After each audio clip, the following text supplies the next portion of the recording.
The first bill is by Honorable Rahim Dawood on the Kenya Deposit Insurance Amendment Bill, National Assembly Bill number 43 of 2020.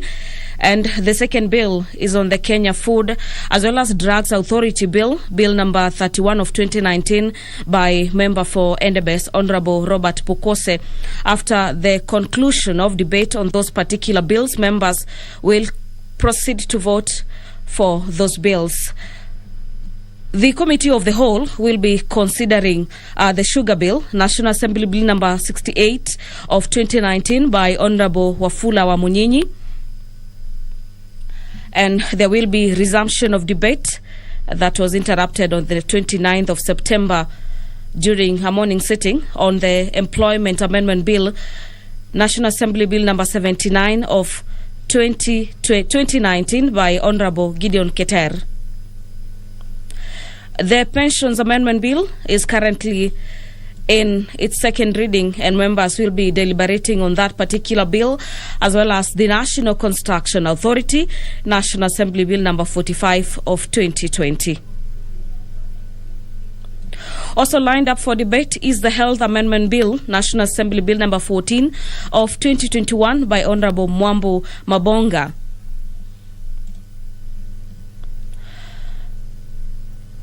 Pursuant to the provisions of Standing Orders number 42A subsection 5, a couple of members of Parliament will be asking questions for reply before various departmental committees.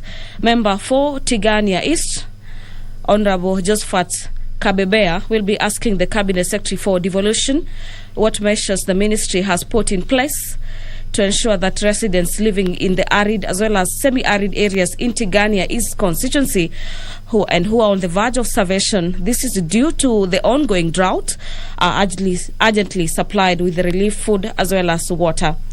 That question by Honourable Member for Tigania East will be replied before the Departmental Committee on Matters Administration as well as National Security.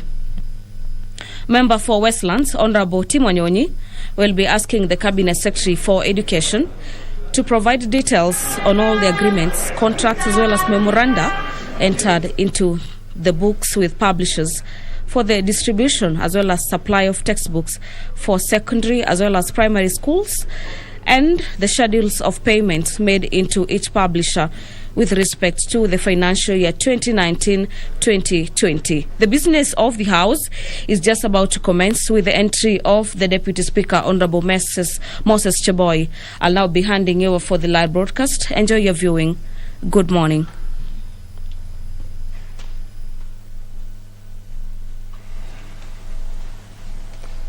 Tuombe.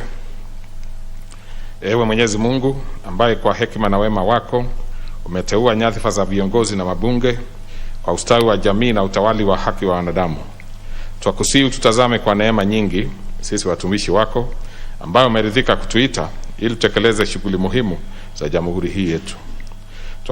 Twakuomba ututeremshie baraka zako sisi tuliokutanika hapa, na utujalie tuyatende na kufikiria mambo yote yatakayofikishwa mbele yetu kwa njia ya haki na uaminifu, ili utukufu na sifa zako ziendelezwe, na ili kustawisha amani, fanisi na ili ya nchi hii yetu na wale ambao haja zao umezikabidhi mikononi mwetu.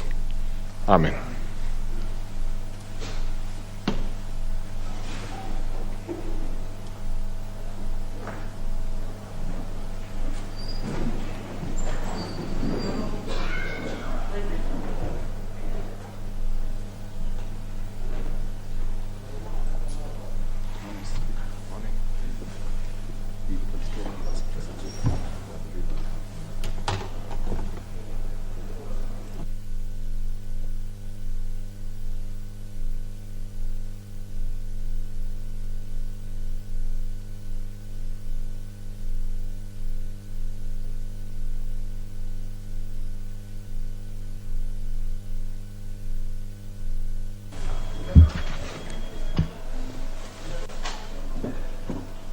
Honorable members, we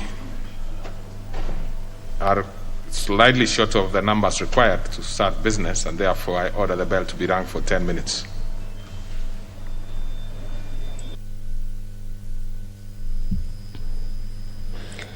The Deputy Speaker of the National Assembly, who is currently presiding over this morning sitting, has requested that the bell be rung for 10 minutes. This is to allow for more members to access the chamber. As it stands, the House doesn't have the requisite numbers to proceed with its business. Member for Westlands, that is Honourable Tim Wanyonyi, will equally be asking the Cabinet Secretary for Education to explain the criteria informing the frequency of the supply of textbooks to a particular secondary school or primary school. And could the Cabinet Secretary explain the Ministry's policy? This is in regards to the choice of a particular textbook, its usage in schools, editorial, and the review by independent education experts. Member for Westlands will lastly be seeking answers from CS Magoha to provide a schedule of expenditure for the 22,000 per secondary school student capitation funds, enumerating the amounts directly disbursed to each school. This is per constituency, as well as the percentage set aside for the textbooks and learning material per student. His questions will be replied before the Departmental Committee on Matters Education and Research. Nominated member, Honourable David Ole Sankok, will be asking the Cabinet Secretary for Interior and Coordination of the National Government to provide specific details of the parcel of land. This particular land is located in Laikipia County, which Honourable Member claims it's owned by the Deputy President during his appearance before the Departmental Committee on Administration and National Security on the 1st of September. And this also includes the land reference number, size, date, as well as acquisition and the previous ownership of the parcel of land. Questions by Honourable David Ole Sankok will be fielded to the Committee on Administration and National Security. Member for Dagoretti South, Honourable John Kiarie, will be asking the Cabinet Secretary for Labour to confirm whether Scan Group Company, which in full service, creation as well as transformation company engaged in marketing, communication, brand stewardship, media investment management, and consumer research complies with labor laws as well as regulations in its operations. And could the Cabinet Secretary explain why that particular company has been replacing majority of Kenyans' top creative staff and replacing them with foreign personnel from the Indian-based firm known as Mystic Monks since the onset of COVID-19 pandemic? And what measures the ministry is taking in place against the leadership of the firm for the injustice against the affected Kenyan personnel? Lastly, could the Cabinet Secretary explain why the said publicly a listed company has been allowed to fraudulently engage as well as retain foreigners for decades and undertake work that can effectively be handled by Kenyan professionals, and while at the same time placing its local staff under strenuous as well as inhumane working conditions, including working overnight and without compensation? Questions by Honourable Member for Dagoretti South will be replied before the Departmental Committee on Labour and Social Welfare.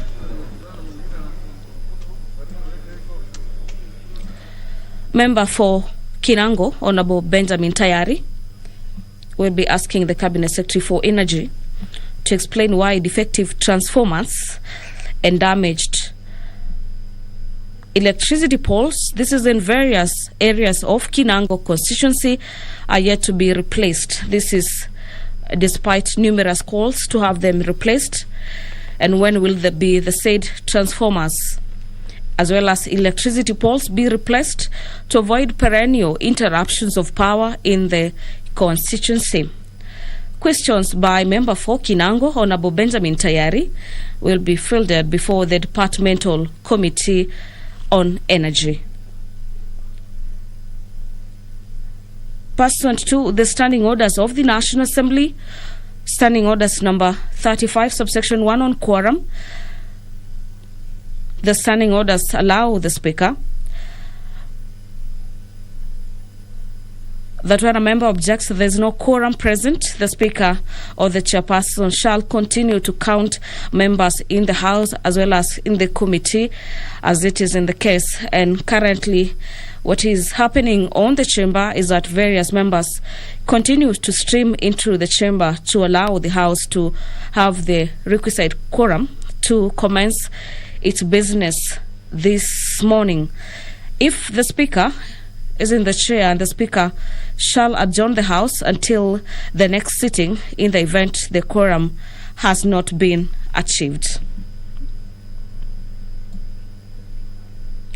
That is upon the expiry of 10 minutes and 5 minutes to allow for more members to access the chamber.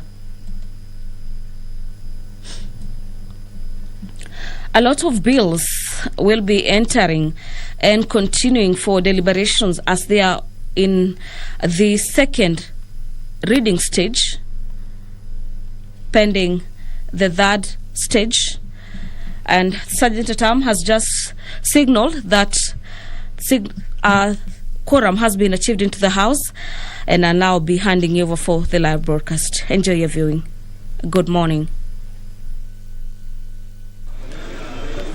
Order, members. Order. Now you can take your seats. Now that we have the required quorum, we will start business. Order number 1, administration of oath. Order number 2, communication from the chair. Order number 3, messages. Order number 4, petitions. Order, members. Take your seats.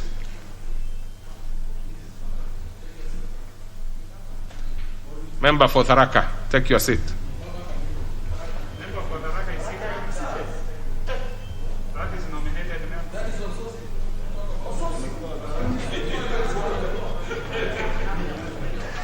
I said member for Tharaka Nithi. The entire county. All right. Honorable members, understanding order 2252 requires that the Speaker to report to the House any petitions other than those presented by a member. Further, Article 119 of the Constitution provides for the right of any member to petition Parliament to consider any matter within its authority, including petitioning the House to enact, amend, or repeal any legislation. In this regard, honorable members, I wish to report to the House that my office has received a petition signed by Mr. Divyesh I. Patel of National Identification Number 8752685 on behalf of Equip Agencies Limited, care of PO Box 18093 00200 Nairobi. The petitioner is concerned that the Ministry of Health has violated the company's rights by refusing to pay the company for supply of anti-malarial equipment and drugs made between 1995 and 1997. The petitioner avers that on 14th July 1995, Equip Agencies Limited entered into a lawful supply contract with the Ministry of Health on behalf of the Government of Kenya to supply anti-malarial drugs and equipment for a contract period tenable until June 1997. On the basis of the said contract, Equip Agencies Limited promptly delivered the goods as per specifications set out in the supply contract, and all deliveries were acknowledged by the various officials from the Ministry of Health.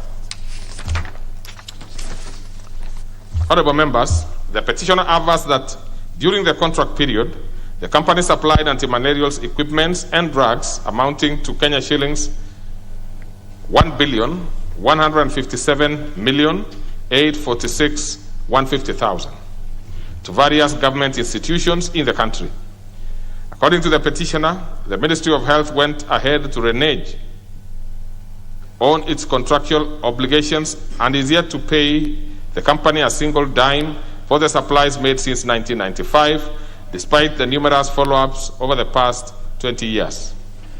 This has adversely affected the company's financial sustainability, given that it had legitimate expectation to recover the money used to source for the supplies upon being paid by the government. The petitioner states that the company sought to redress in the High Court to compel the government to pay the money, and in December 2011, the High Court awarded the company $1,862,302,792.50 plus compound interest of 18% per annum.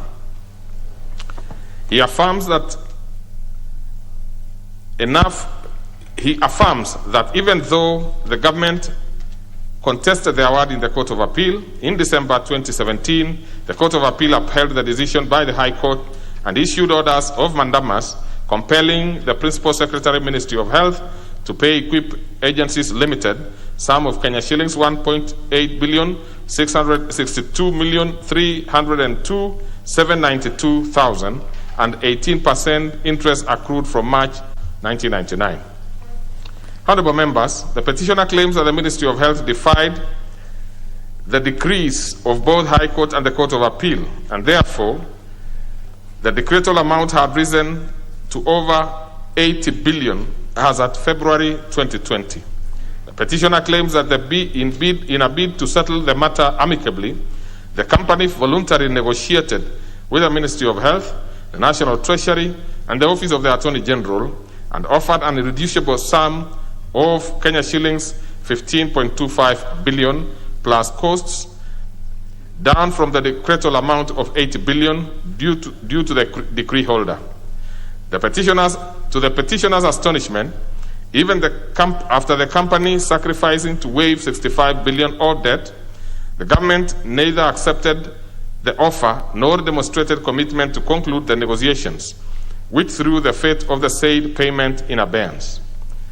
The petitioner asserts that the government's refusal to pay the debt is a blatant affront to the company's right and has continued to expose the proprietors to uncertainty and bankruptcy. He adds that the company has since suffered irreparable financial harm, and is incapable of bankrolling its operations and meeting its tax obligation, which is in arrears of 3.6 billion, including penalties. The petitioner has clearly demonstrated that the company's assets currently listed for auction by financial lenders who are demanding repayment of loans and interest accrued on loans that the company borrowed to procure and deliver goods to the Ministry of Health, and threat of collapse is imminent. In addition, the company is unable to pay its overseas suppliers credit totaling to 9 billion. The petitioner is therefore concerned that if the matter is not immediately resolved, Equip Agencies Limited risks being rendered insolvent, yet the company supported the government's initiative to make Kenya a malaria-free country by supplying anti-malarial equipment and drugs in good faith. Honorable members, the petitioner is seeking the intervention of the National Assembly as a company's last resort to 1. Inquire into the matter raised by the petitioner with a view of establishing circumstances under which the Ministry of Health has, for over 25 years, refused to pay Equip Agencies Limited for goods supplied as per supply contract of 14th July 1995, in spite of having acknowledged receipt of the goods that met the specifications of the contract. 2.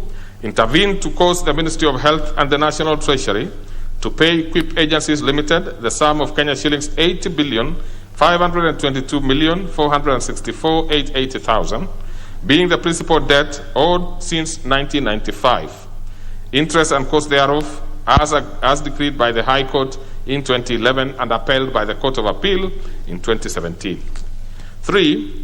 Recommend, if necessary, budgetary allocation to the Ministry of Health to settle the decretal amount owed to the Equip Agencies limited as debt, cost, and interest accrued thereof at the earliest opportunity. And 4, make any other recommendations it deems fit in securing the petitioner's property and economic rights. Honorable members, having determined that the matters raised by the petitioners are well within the authority of the House, I order that pursuant to provisions of Standing Order 2271, this petition be committed to the Departmental Committee on Health. The committee is required to consider the petition and report its finding to the House and to the petitioner in accordance with Standing Order 2272. I thank you.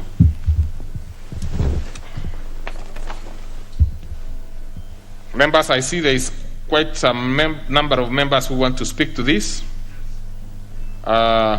Unfortunately, I'm not able to pick because the interventions are 18. That tells you there are about roughly 18 members who wants to speak to this particular one. I do not know if Honorable Murugara wants to speak to this one or the other one. To speak on this. Okay. Thank you. Thank you very much, Mr. Speaker. Mr. Speaker, when I was in active practice, I used to represent Equip Agencies Limited, and I used to do their debt collection. A company that has done great supplies to many entities in the country, and it has been quite around for a while. It is extremely unacceptable for the government to fail to satisfy even judgments that are passed against it. We know under the Government Proceedings Act, we cannot attach the property of the government. But instead of the government enjoying that privilege it has been given by the law, it is actually abusing it by not honoring judgments. As we speak today, the unsatisfied judgments against the government are about to hit $1 trillion. This House has actually been allocating money so that most of those judgments are satisfied. But the Treasury, as usual, has been knocking off whatever provision the House makes so that the judgments remain unsatisfied. It is the high time we as a House, first and foremost, considered whether we should amend the Government Proceedings Act and expose the government to the remedy of execution by way of attachment.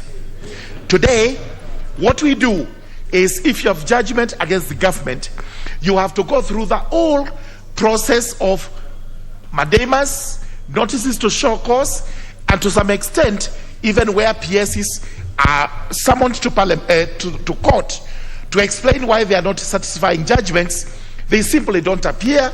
Warrants of arrest are issued against them, and the Inspector General of Police will simply not execute it. It's like they are telling the court, what are you going to do if we do not satisfy the judgment? It is the high time we actually woke up to say and stand with Kenyans. Now you see, the Honorable Murugara, you have debated.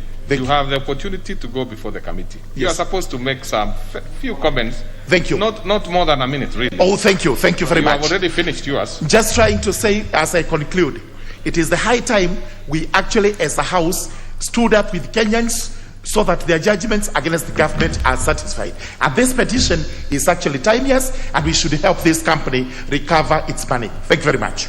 Honorable Member for Nandi Hills. Thank you, Mr. Speaker.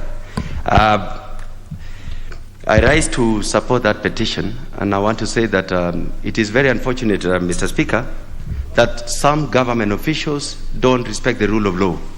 It is important to treat the court orders with respect.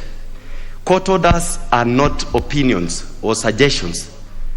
They are court orders in itself, and it should demand every state officer who has sworn, who has taken an oath of office to respect the rule of law. Mr. Speaker, it is very unfortunate that some investors are trying to support government in some cases, but the government is not in itself supporting them. And that is the reason why in Africa, or even Kenya, we are failing. Because unless there is law and order, there is no investor that can invest, because the confidence will be lost. The reason why we are not same as Dubai or many other countries which are now first world with no resources. They have no tourism, I mean, they have no wildlife to attract tourism. The tourism that is there is artificial because there is good leadership, there is law and order, and that is the only thing that we need to bring on board. If we mean... Okay. Okay. Thank you. Thank you very much.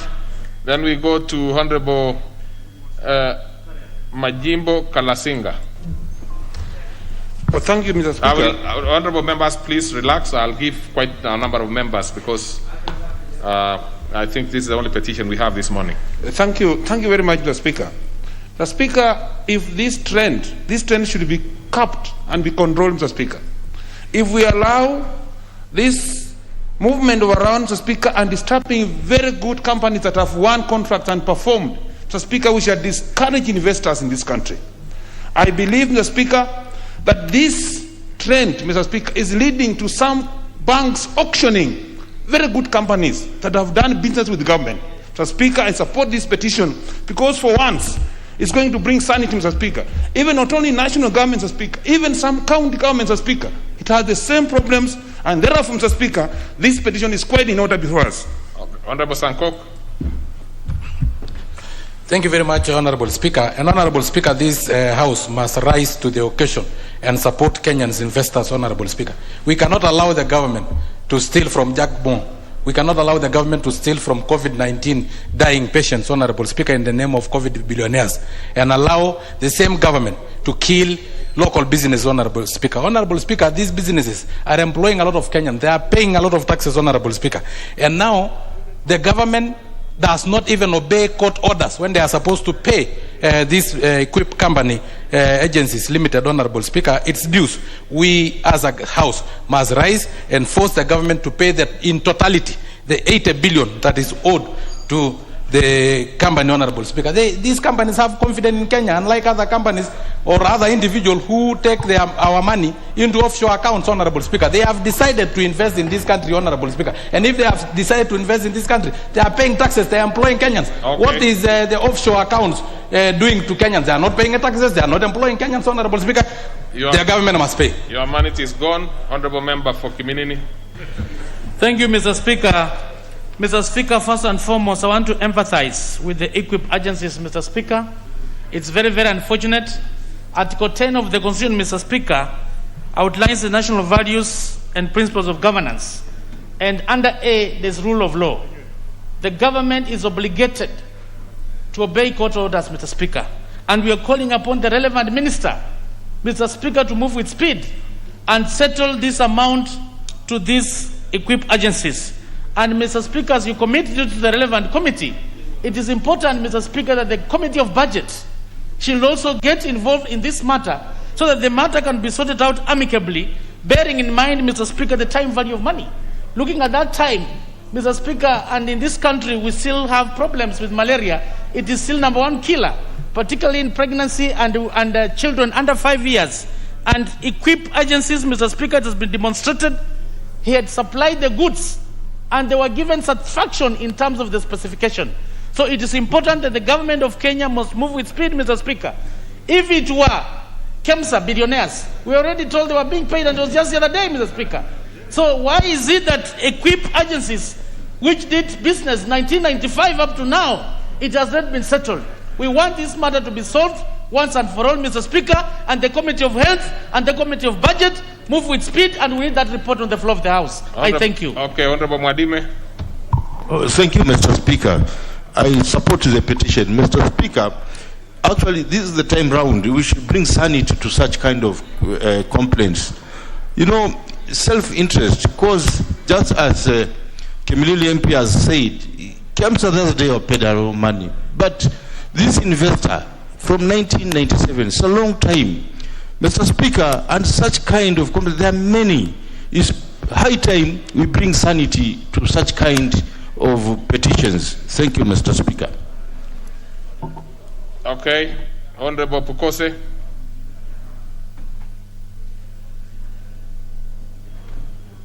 Thank you, Honorable Speaker. Honorable Speaker, listening to the petitioner since 1995 and having gone through the court process, the High Court, the Court of Appeal, having upheld that he supplied lawfully to the Ministry of Health I think it is very unfair to the government to dilly-dally with paying equip agencies. Honorable Speaker, we've seen recently people supplying KEMSA, and they are paid promptly. And the same people end up even transferring that money to either Panama or the British Islands. Mr. Speaker, I think this government is an embarrassment. It should take responsibility and pay equip. Honorable Speaker, I think when the committee is making the report, we would want that the Ministry of Health in its items budget before in the next approval should have money for equip agencies. Thank you, Honorable Speaker. Okay, Honorable Wangwe. Thank you, Honorable Speaker. Honorable Speaker, I rise to support that petition, but I want to seek that we have an approach in terms of policy on 2 issues. One, the issue of court orders, Honorable Speaker. As the committee investigates, let also the Committee on Budget and Committee on Finance jointly come up with a policy on how to pay court orders which are already pending before various committees, various ministries. Also, the issue of pending bills, Honorable Speaker, let it be a policy. Let's also have a document to at least suggest how are we going to pay all pending bills.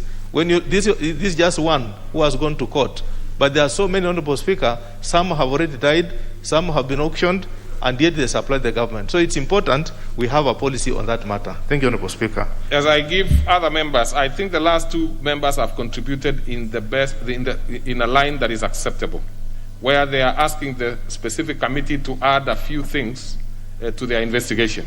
Some members here are actually speaking directly as if we are already in the Committee of Health.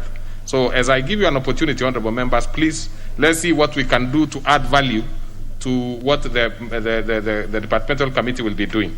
So let's have Honorable Cheptumo. Thank you, Mr. Speaker. Mr. Speaker, from 1995 to 2021, that is 27 years, Mr. Speaker, moving closer to 30 years. And Mr. Speaker, it is clear that this money really is due to equip agencies. I acted for this institution, Mr. Speaker, when I was practicing law. And Mr. Speaker, when I was chairing the Justice and Legal Affairs Committee, this issue of pending bills, Mr. Speaker, has really been a major discussion we had as a committee. And I think we need to look at this thing nationally. Mr. Speaker, Kenyans are really suffering. As we address the equip agencies claim, Mr. Speaker, it is important for, and I even propose the Solicitor General, Mr. Speaker, should be called upon to come before this committee and be able to share the billions and billions. Mr. Speaker, from where I sit now, I think Kenyans are hold close to 1.3 trillion Kenya shillings, Mr. Speaker. So it is a bigger issue. This is just one. And I want to support the proposal that, Mr. Speaker, the Budget Committee, the one for Justice, and even the one for should be able, Mr. Speaker, to come together and address this issue. Mr. Speaker, finally, the President for many occasions has been making public announcements that there is need to set up in public and pending bills.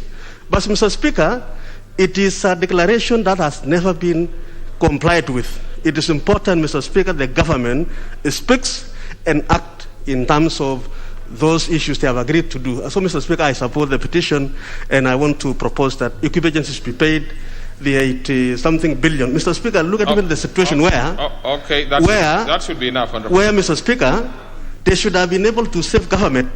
Okay, that is okay. Honorable Atandi. Thank you, Honorable Speaker. Honorable Speaker, I want to join my colleagues in supporting this petition. And Honorable Speaker, I want to say that when you supply government and the government fails to pay you, and you seek for justice in court, and again in court you win, and again the government fails to pay you, I think that is really like murder. You have been murdered by your government.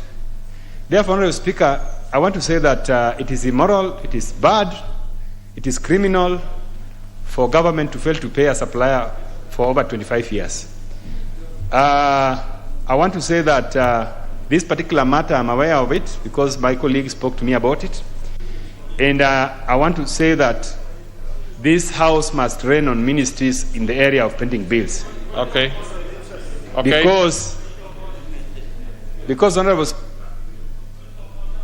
You are finalized. So let's go to the member for Imenti South, Honorable Gaduri. Order, Honorable Dawood. I know there are many Imentis, but the one I've given opportunities, the Honorable Gaduri. Thank you, Honorable Speaker. But before I execute my support, I want to really, I'm really surprised because the member, Honorable Atanja Singh, has been briefed about this petition by colleagues in this House. So is it predetermined or it's something which has come through the back door and members are already aware of this petition, Mr. Speaker? Mr. Speaker, I think that is not in order as a House. It's not in order to bring petitions which are already determined by members. Honorable Speaker, I want to say that the Committee on Health, Mr. Speaker. Let's stop there, Honorable Member for Imenti. Now let me make my comment. You are having a problem with the source of information that Atlantic gets. Really, as far as I'm concerned, that has nothing to do with the committee. Colleagues can discuss amongst themselves. I mean, the matter is here. I don't think there is anything untoward on that direction. So you should have gone to your comments. Now you see, you must choose sometimes whether you want to do the intervention or the other. But I give you your time anyway. But for members, please contribute. Okay, Mr. Speaker, I want to say that there must be a reason why this contract was not paid. And I will request the Committee on Health to really look into these details. How is the contractual arrangement?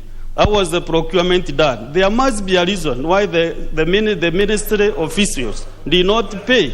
There are so many other contracts, especially the lease equipments, which were clandestinely awarded some people, and still the treasury is really suffering, struggling to pay those tenders, Mr. Speaker. So the committee should do their work thoroughly. They should also summon the AG, if possible, so that they can really determine the real position of this matter.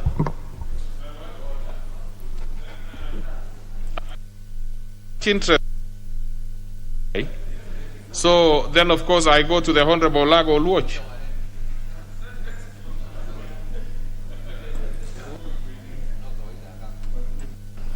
Mr. Speaker, is Olago Aluoch. Oluoch is another one. Mr. Speaker, I hear members... I am extremely sorry, Senior. The problem is from our orientation, we have always been brought up to imagine that when you start with an A, it is the other gender. That is my small problem. But if you say it is Aluoch, I am happy with it. Thank you, Mr. Speaker. I want to assure you, Mr. Speaker, that I am not the other gender. Mr. Speaker, I hear members lamenting about what needs to be done. But I want to say this. As long as we have the Government Proceedings Act in the way it is in Kenya, our ministries will continue with impunity to disregard court judgments, whether they come from the Supreme Court or the Court of Appeal or the High Court. Because in other countries where there are similar provisions, Mr. Speaker, those governments honor court judgments and they pay. In Kenya, they do not. Mr. Speaker, in the 10th Parliament, I brought amendments to the Government Proceedings Act. It was what I thought was very wise to do. But the AG had a long meeting with me, 3 meetings in fact, and pleaded that if those amendments were approved by the House, then the government would be bankrupted. I slowed down.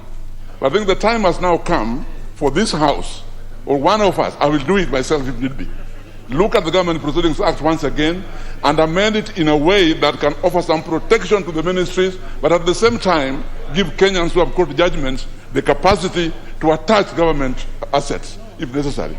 Mr. Speaker, I want to urge my colleagues this morning that as we leave this in the hands of the Health Committee, let the Budget Committee look at it, also our committee, Justice and Legal Affairs, to look at it and find out if it is possible to amend that act. Okay. Dr. Teglatum. Honorable Speaker, I stand to support this petition. The contractor was cave and malarial and malarial equipment in 1995 at 1 billion. Honorable Speaker, in 2021, it is 80 billion. The government should pay because the High Court awarded the contractor to be paid in 2011. So this money is accruing an interest of 18% every year. The President gave a directive that all pending bills should be paid. Even in the counties, Honorable Speaker, there should be prompt payment, and the counties should receive their money because there are quite a number of contractors who have taken loans in our counties. And Honorable Speaker, they are stressed because their plots, their chambers are being sold because the government uses the people to provide, to keep, but they are not being paid. Honorable Speaker, let this person be paid the 15 billion. Thank you. Okay. Honorable Adagala Kahai. Order. Who is this? Take your seat. Yes. Who is that? Thank you. Thank you, Mr. Speaker. Okay. Proceed. Thank you, Mr. Speaker, sir, also for giving me this chance also to talk on this petition. I want to support it, Mr. Speaker, sir. Our people are suffering because of tenders not being paid on time, and this is extending even up to counties whereby pending bills is a big problem, and also not following court orders. We've had several court orders, both county government and the national governments, that are not being followed. This one, Mr. Speaker, sir, it's actually discouraging investors from investing in this country. If somebody can supply that amount of money to the government, and it takes almost 30 years, he has not been paid, what do you expect? Surely, right. Mr. Speaker, sir. Okay. The Minister of Health, Budget Committee and Health. That's okay now. Maybe last, Honorable Kiaria. I'm trying now to. I think we have taken enough time. Thank you very much, Mr. Speaker. And I rise to boldly say that this House can do more than just read from the Book of Lamentations, Mr. Speaker. My bills to this petition are that as the committee is prosecuting this matter, the committee should also look for provisions in law that we should amend, or new laws that we should create, so that we are able to set personal culpability on individuals, because the government is a faceless agency. People get away with this kind of stuff because government is not an individual. If a person is culpable personally, they will take it upon themselves to make sure that suppliers are paid, Mr. Speaker. Okay. The case that we are looking at today, Mr. Speaker, is also an issue of money. This Parliament, in the next budget, can actually interrogate all pending bills and set aside monies to pay these pending bills that we have been mourning about, Mr. Speaker. All right. In the matter that is at hand, Mr. Speaker, we realize that this company is suffering double injustice, Mr. Speaker. That is the end of it, so let's go to the next order. Order, members. Order. I hear many members want to have one more. So I'm going to give 4 members who will speak for 30 seconds each. 30 seconds each, randomly, because there are still over 15 other interests. So let's start with the Honorable Kilonzo.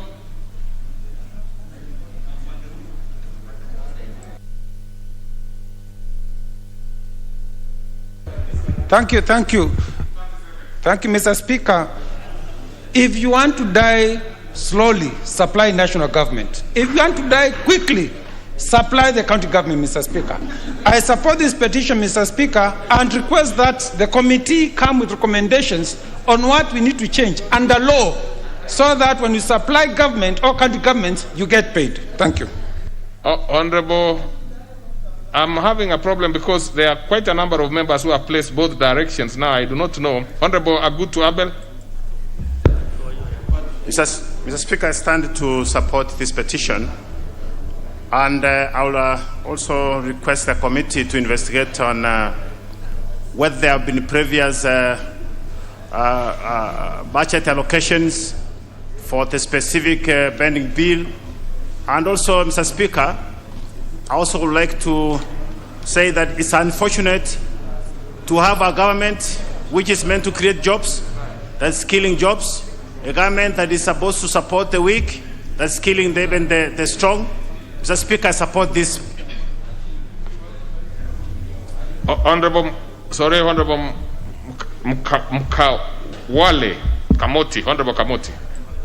Asante Bwana Spika, hii ni hoja muhimu na imefika wakati wake. Lazima serikali iwajibike, isifilisishe wananchi wake. Lazima serikali za kaunti pia ziwajibike. Watu wanachukua mikopo, vitu vyao vinanadiwa, baadaye hawalipwi na tunakuwa serikali ndio inafilisisha watu wake. Hii ni mbaya. Serikali lazima ijipange kabla hawajafanyiwa kazi, wawe na pesa. Waombe mfano wa CDF, pesa iweko ndio kazi ifanyike, sio watoe kazi na pesa hawana. Honorable Hassan. Thank you, Mr. Speaker. I would like to support the petition. I think it is criminal. It is an abuse of power, and it is killing our entrepreneurial skills and companies. And I think the government should really look at this thing seriously, and the committee should look at it. Why do they pay international criminals like Anglo Leasing and others? Yes. And why do they want to kill our local companies and our local agents? Please, the committee, take this up very seriously and make sure that these companies are paid on time. Thank you. Next order. Next order. Sorry, members, those who have not spoken, sorry. Order number 5, papers. Under this particular order, we have the majority whip. Thank you, Honorable Speaker. Honorable Speaker, on behalf of the leader of the majority party, Honorable Speaker, I beg to lay the following papers on the table of the House today, Wednesday, October 6th, 2021, this morning sitting. 1. Annual report and financial statements of the Power of Mercy Advisory Committee for the financial year 2020-2021 from the Office of the Attorney General and Department of Justice. 2. The annual report for the financial year 2020-2021 from the Public Service Commission. 3. Reports of the Auditor General and financial statements. Members, please, members who are leaving, kindly give time to the members here. There are quite a number of very serious matters to be transacted this morning. Putting of the questions of 2 bills and the sugar bill.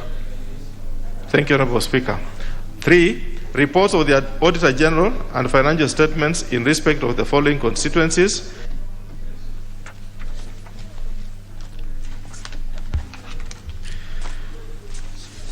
For the financial year, for the year ended 30th June 2019, and the certificates therein: A.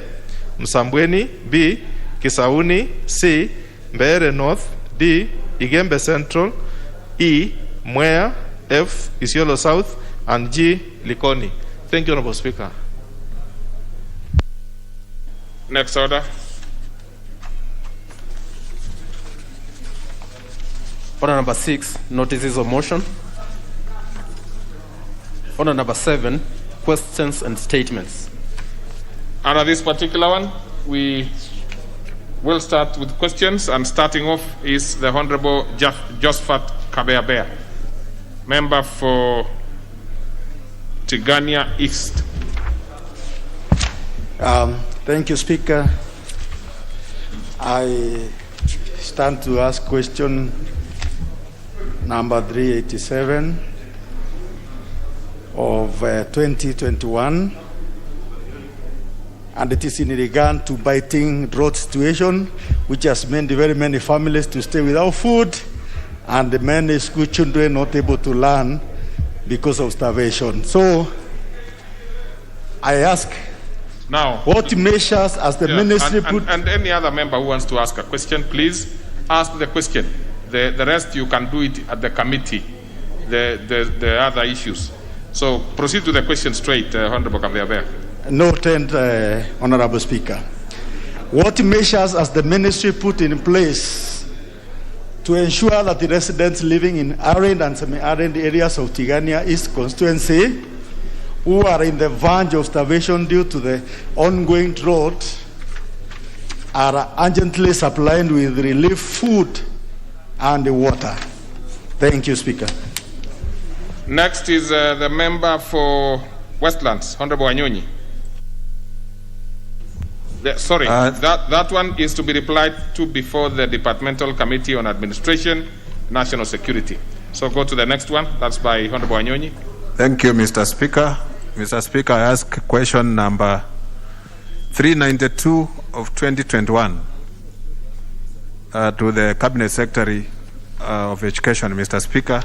Question number 1, could the Cabinet Secretary provide details of all agreements, contracts, or memoranda entered into with book publishers for the distribution and supply of textbooks to secondary and primary schools, as well as schedules of payments so far made to each publisher with respect to the financial year 2019-2020 and the current financial year. Question number 2, could the Cabinet Secretary explain the criteria informing the frequency of supply of textbooks to a particular secondary school or primary school?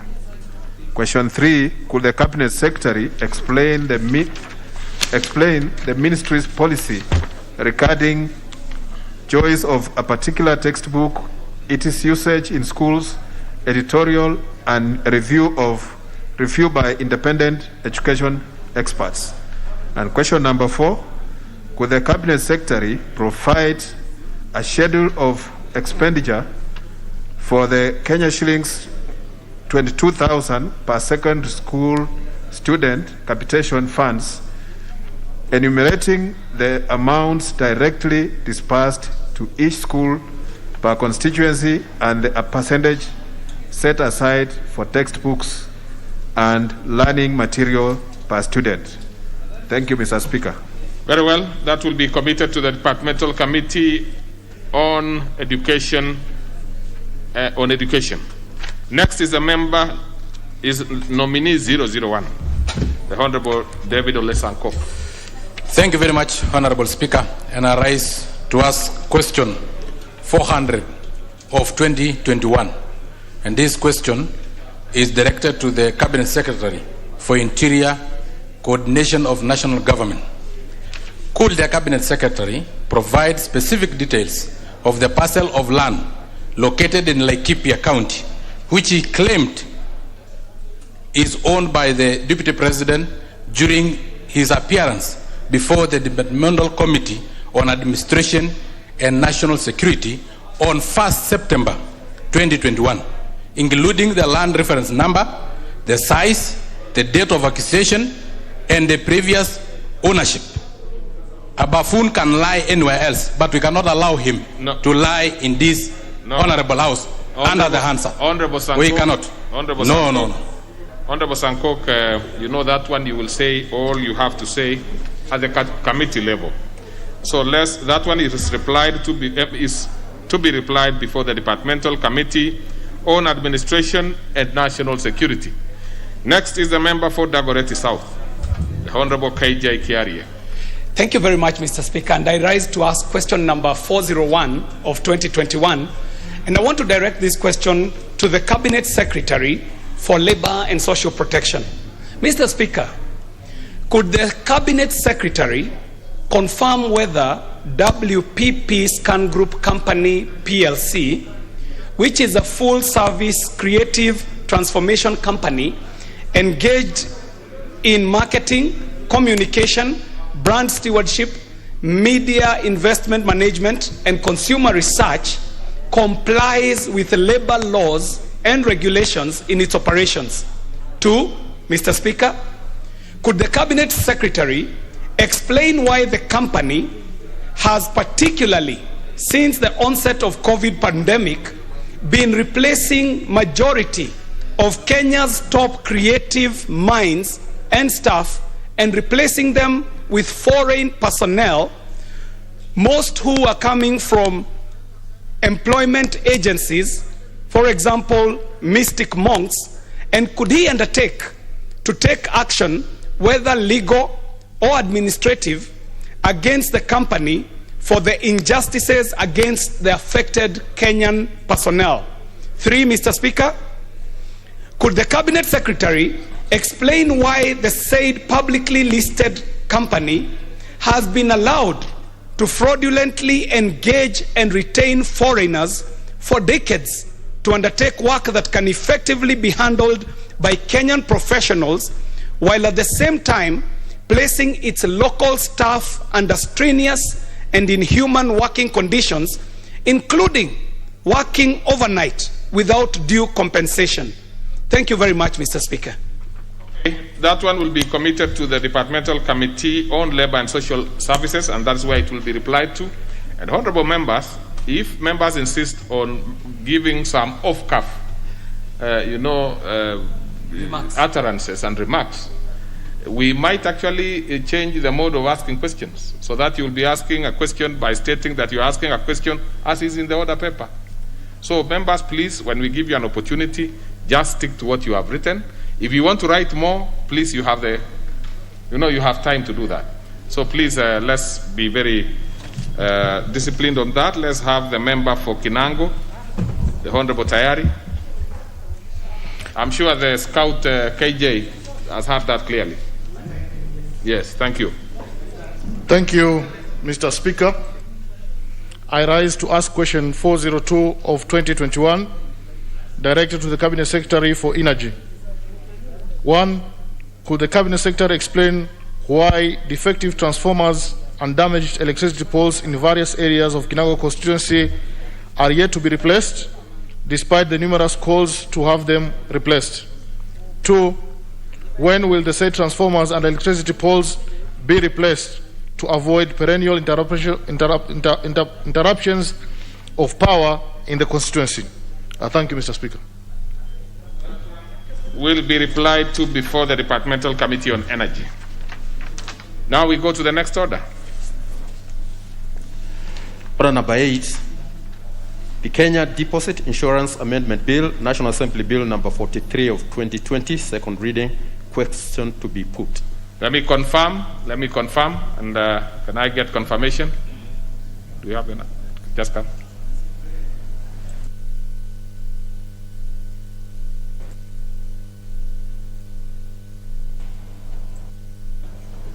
I'm informed that we have the required numbers. Order. So then I put the question, which is that the Kenya Deposits Insurance Amendment Bill, National Assembly Bill number 43 of 2020, be now read a second time. Will as many as of that opinion say aye? Aye. Many as of a contrary opinion say nay? The ayes have it. A bill for an act of parliament to amend the Kenya Deposit Insurance Act and for connected purposes. Order, members. Order. Take your seat, please.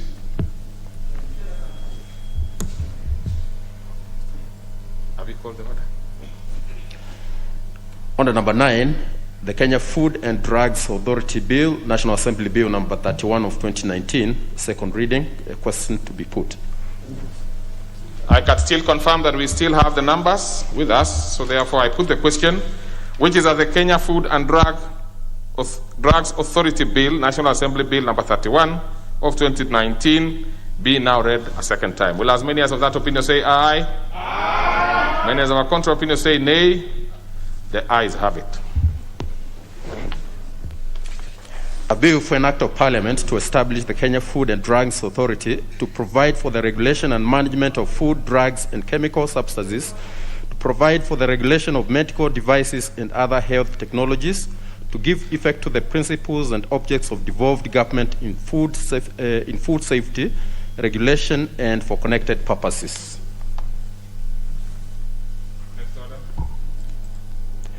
Order. Order number 10, Committee of the Wool House.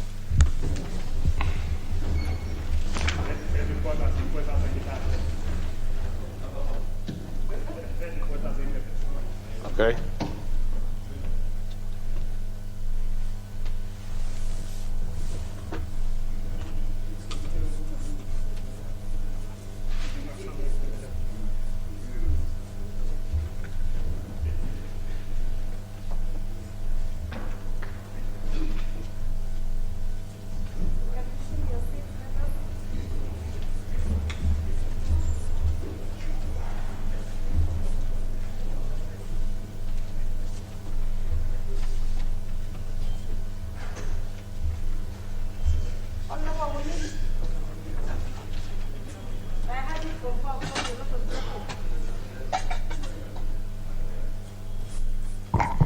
I heard you from far, though you're not on record.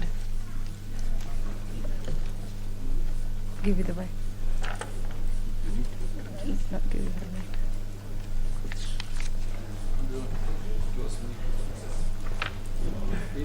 It was me, Honorable Speaker. Yes, Honorable Kaluma.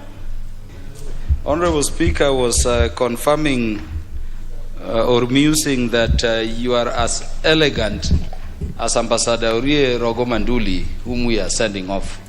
And we are grateful for that elegance, both in body and in mind, more so in mind. I thank you, Honorable Speaker. Very well, I remember.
I have never forgotten you. Never. You know that my heart belongs to you. Ines. I just want you to tell me one thing with complete honesty. You're only looking at this young woman as an employee, right? It's true. I'm in love with Cassandra. What the heck were you thinking when you brought this band and serenaded my daughter? I'm not forgiving you. And I'm not going to listen to you. As your boss, I order you to leave me alone. Please.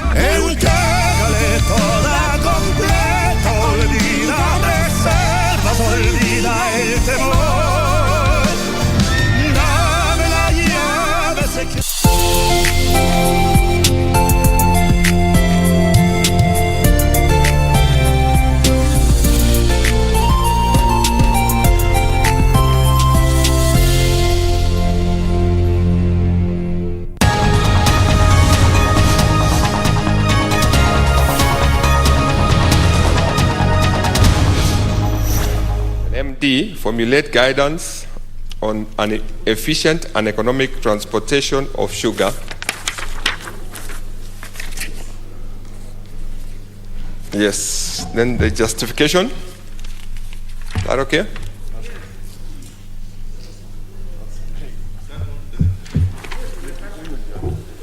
imeisha. Honorable Chair, you just need to give justification of the same. You're doing very well. Okay, sorry. Just do justification. No, I have not even, I haven't finished. There is ME, conduct local and international sugar market intelligence and advise stakeholders accordingly. Then MF, establish linkages with various government agencies and research institutions to enhance quality assurance and research. Then the justification of clause 4.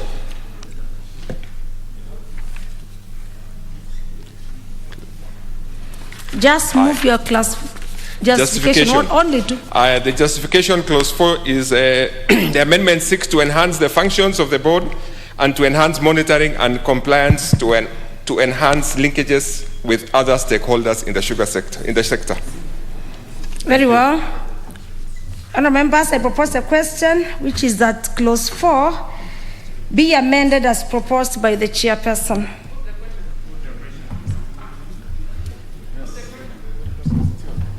The mood of the House is that I put the question. Members, I put the question. That is clause 4 be amended as proposed by the chair. Will as many as of this opinion say aye? Aye. And as many as of the opinion say nay? The ayes have it. Next. Clause 5. I propose a question which is that clause 5 be part of the bill. Proposed amendment by the chairperson, now that you know how to do it.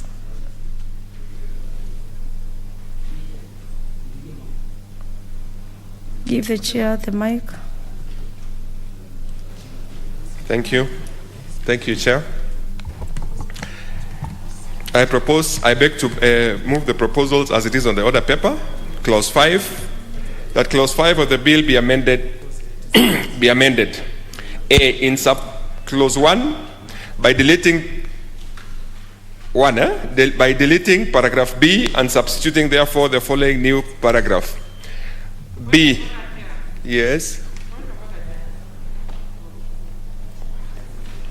Honorable Millie.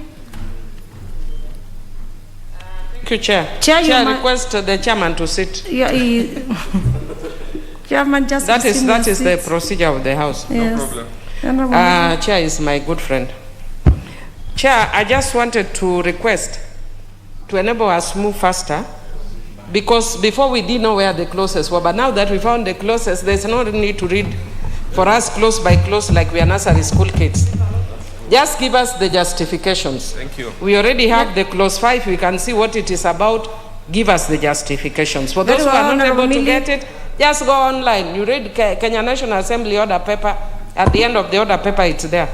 Millie, you've made your point, but we can be here till tomorrow to follow the procedure. Honorable Millie Odhiambo. Let the chair settle. Please allow me, give the chair time to settle. And for clarity, yeah, Honorable Chair, when you move an amendment, you must just justify it for the members to understand. And for those who do not understand, you can still clarify. Yeah, not everybody who could understand. Thank you. Thank you very much for clause that. 5. Thank you, Honorable Millie. So I beg to move clause 5 as it is on the order paper. Then we go to the justification. Justification of clause 5. It is important to have key stakeholders in the board. New paragraph B seeks to include representative of growers from each catchment areas as members of the board. New paragraph C seeks to include a representative of the millers from each catchment area. Thank you. Very well, members. I propose a question, which is that clause 5 be amended as proposed by the chair. The question. The member for Kimani, Honorable Chris Amalo. Thank you, Madam Chair. Madam Chair, Committee of the whole House is very critical. This is where legislation takes place. And I want to differ with the Honorable Millie Odhiambo. It does not harm if the chairman, the way he was explaining, to highlight on an issue. So the issue of just saying as per the order paper at times needs some clarity. And the chair was doing very well. For purposes of bringing everybody on board, not all members have had maybe an opportunity to go through online, Madam Chair. So the chair was doing very well. let him continue highlighting on whatever the amendment is and continue giving the justification. Point noted. And on that matter, Madam Chair, I support the Chair what has said in terms of justification, because we have different segments and it must have a full representation. So I support. You support. Very well, let me give you one more member, the member for Mumias East, Honorable Ashiali Jomo.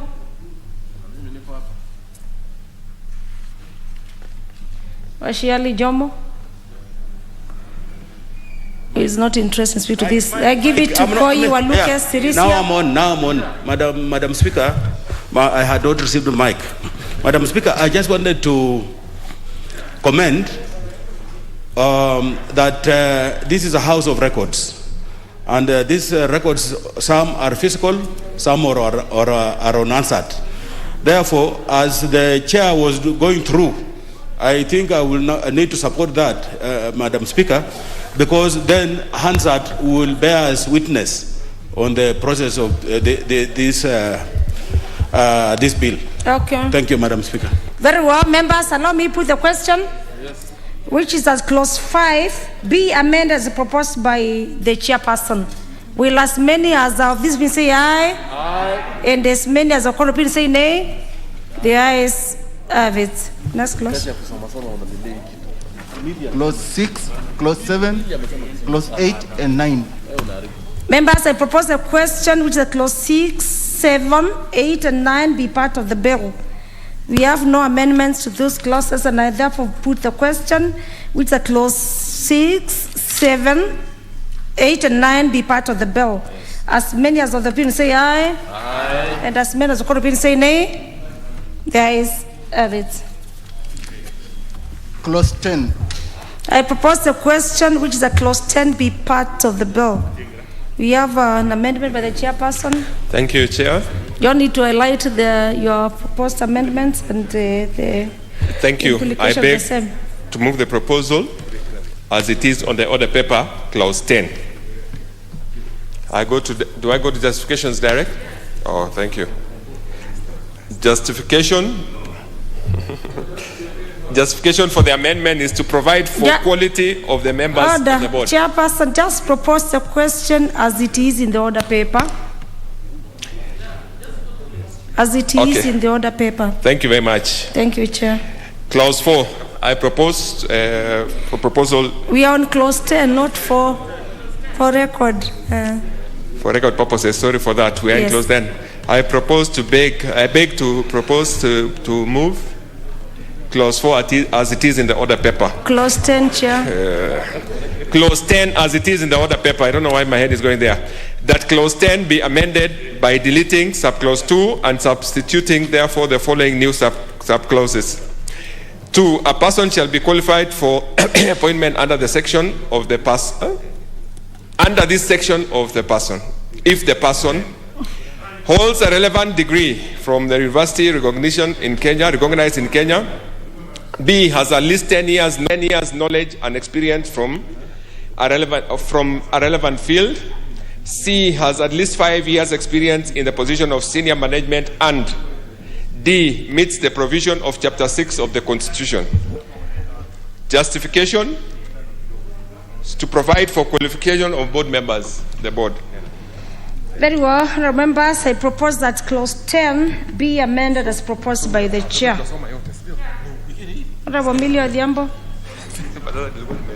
Thank you, Chair.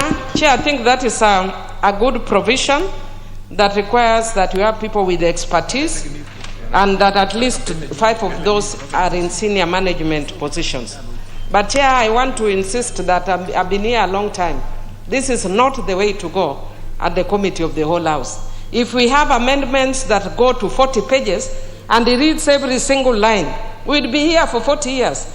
Madam Speaker, all he needs to do is say, as per the order paper, and explain, because he'll be doing the same thing twice. Otherwise, I do support. Let the majority... Liambo, we've heard you, but that's not the procedure. I must correct you. Let the members be heard. Honorable Amelia Liambo, you are senior in your standing orders very well. Let the member be heard for justification of the members. It's a very important stage of the committee. We are making a law. and every member, as they say a yes or a no, they must be aware of what they are just putting it. Let me have the member for Enebes. Thank you, Madam Chair, for allowing me to contribute to this amendment to clause 10. I think the amendment by the member is a good amendment, considering the number of years, 5 years experience in a person for senior management position, and then holds a relevant degree. Honorable Chair, I know the member has no experience in this stage, so I think it will be good for us to take the chair slowly so that all of us can be on board.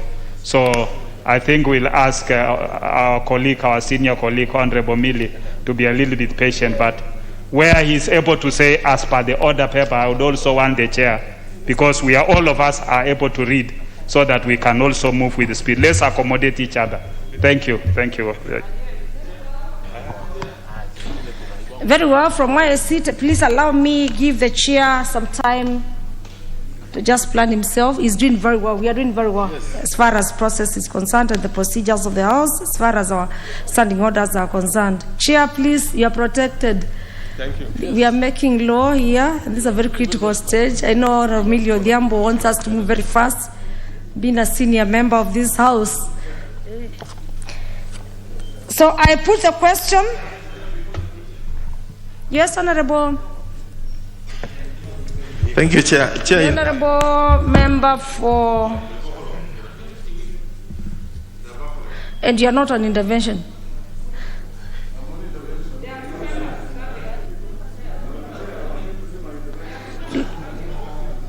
Let me have the Honorable member for Kandui. Chair, thank you very much. I have listened to the observations, contribution by members in respect of the manner in which the Honorable Chair for Agriculture is presenting his amendments. And I think it is important for us to recognize the fact that this whole committee of the House, committee of the whole House, usually this is the time when every clause, every part of the legislation is scrutinized. It's, in other words, it's time for scrutiny of everything. So let's not hurry. I am the sponsor of this bill, Madam Chair, and I would like you to recognize that. When I put intervention, I need to get a chance. And let's allow the chair to take members through slowly. I agree with you, Madam Chair, so that everybody is on board and we don't make mistake, Chair. We make good law. Very well. I want to confirm that I support this proposed amendment. Thank you. Very well, honourable members. With that, having the sponsor of the bill, Honourable Millie, not on records, had conceded that we move. So I put the question, members, and thank you, Honourable Millie, for. I put the question, which is that clause 10 be amended as proposed by the chair. Will as many as of this opinion say aye, and as many as of contrary opinion say nay? The ayes have it. Next clause. But with that, even before the next clause, please allow me give the chair good time to do his business. He's the chair for agriculture. Thank you, Chair. Clause 10. Clause 11, 12, and 13. Very well. Members, I propose the question with the clause 11, 12, and 13 be amended as proposed in the bill. We have no amendments to the clause, so I put the question, which is that clauses 11, 12, and 13 be parts of the bill. As many as of this opinion say aye, and as many as of the opinion say nay, the ayes have it. Clause 14. I propose the question, which is clause 14, be part of the bill. Chair, please move your amendment to the clause 14. I beg to propose the amendments as it is on the order paper, clause 14. Huh? Am I correct? Yes. Yeah, you're on clause 14. Yeah. Chair. that clause 14 be amended A in subclause 1 by inserting the words upon recommendation by the relevant county government immediately after the words board. B, by deleting subclause 2 and substituting therefore the following new subclauses. 2, a person who contravenes the provision of subsection 1 or acts in contravention of the condition of the licensing granted under this act commits an offense and shall be liable on conviction to a fine not exceeding 3 times the domestic value of the sugar in respect of which the offense is committed, or to a fine not exceeding 10 million shillings, whichever is higher, or to imprisonment for a term not exceeding 5 years, or for both. Now the explanation or the justification. Amendment to subclause 1 is to provide for the incorporation of the county governments to play in a role of making recommendations to the board with regard to licensing of millers. New subclause 2 is to provide a penalty for the person who carries out milling business without a license. Thank you. Members, I propose a question with that clause 14 be amended as proposed by the chairperson. The member for Funyula. Member for Funyula. Thank you, Chair. Just to put on record, we are here because of a process of winnowing, and most of the issues had actually been thrashed by those who are interested in making amendments. Honorable Chair, it's important that we incorporate the county governments because agriculture is a devolved function, and some aspect of the business of production and sale of sugarcane is a devolved function because some aspect of trade is devolved function. So I support the amendment. Very well. The last one, let me give it to the member for Igembe South. It's a very straightforward amendment. Member for Igembe South. Thank you, Chair. Chair, I support this amendment since it will curb the illegal business dealers. And Madam Chair, there will be no illegal in this business. I support. Very well. The member for Didaret, you have a different opinion?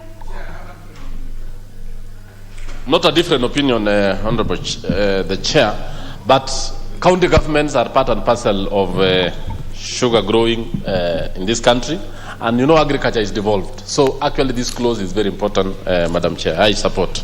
Very well. Who has a different opinion? Who has a different opinion? Honorable Sankok, you have a different opinion? A different opinion. Let me hear from Honorable 001 Sankok. He's saying I'm not in the sugar belt, but there is Masai Mara. That is a Gregori's sugar factory. What is your different opinion, please? The different opinion is that the different opinion is that which license are we talking about?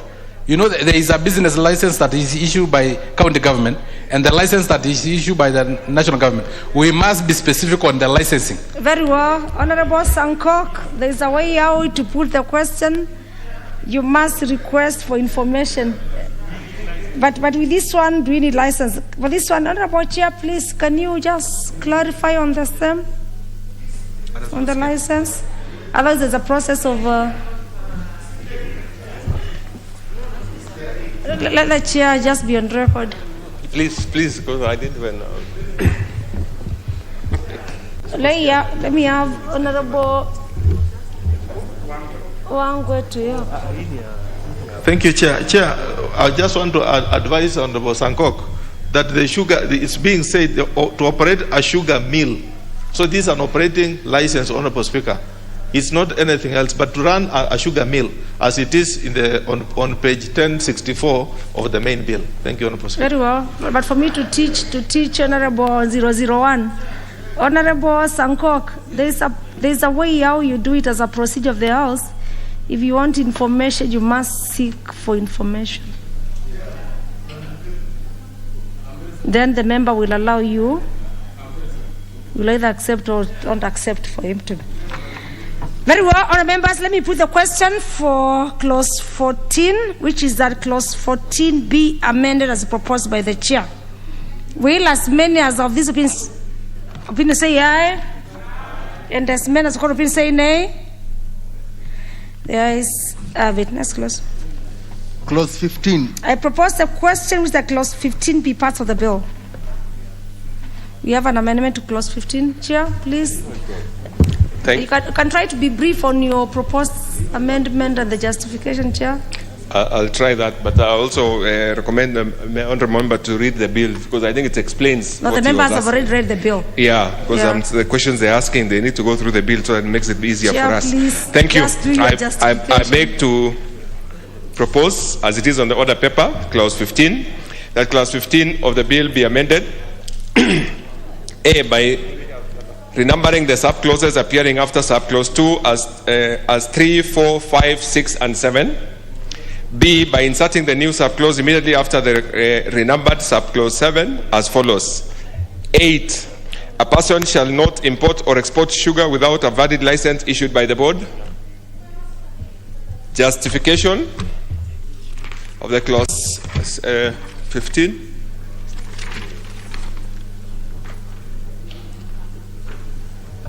The justification is Chair, you can summarize your justification. I don't want to visit or revisit it. Honorable Emilio Diambo's. Just justify your. I think I'm even confused now. You're Chair cannot be confused, but take your time. Sub-clause 15. There was a justification. I'm missing it here. And we are on clause 15, Chair. Here. I think it's here. It's a new clause. I think it may share for bill. Yes. May share. Before any member can speak, please allow me propose the question, which is that clause 15 be amended as proposed in the order paper, and of course as moved by the chair. Let me have the. Thank you, Madam Chair. Madam Chair, I want to support. This amendment is basic. Actually, it's just renumbering and adding one extra of being numbered number 8, which is that a person shall not import or export sugar without a valid license issued by the board.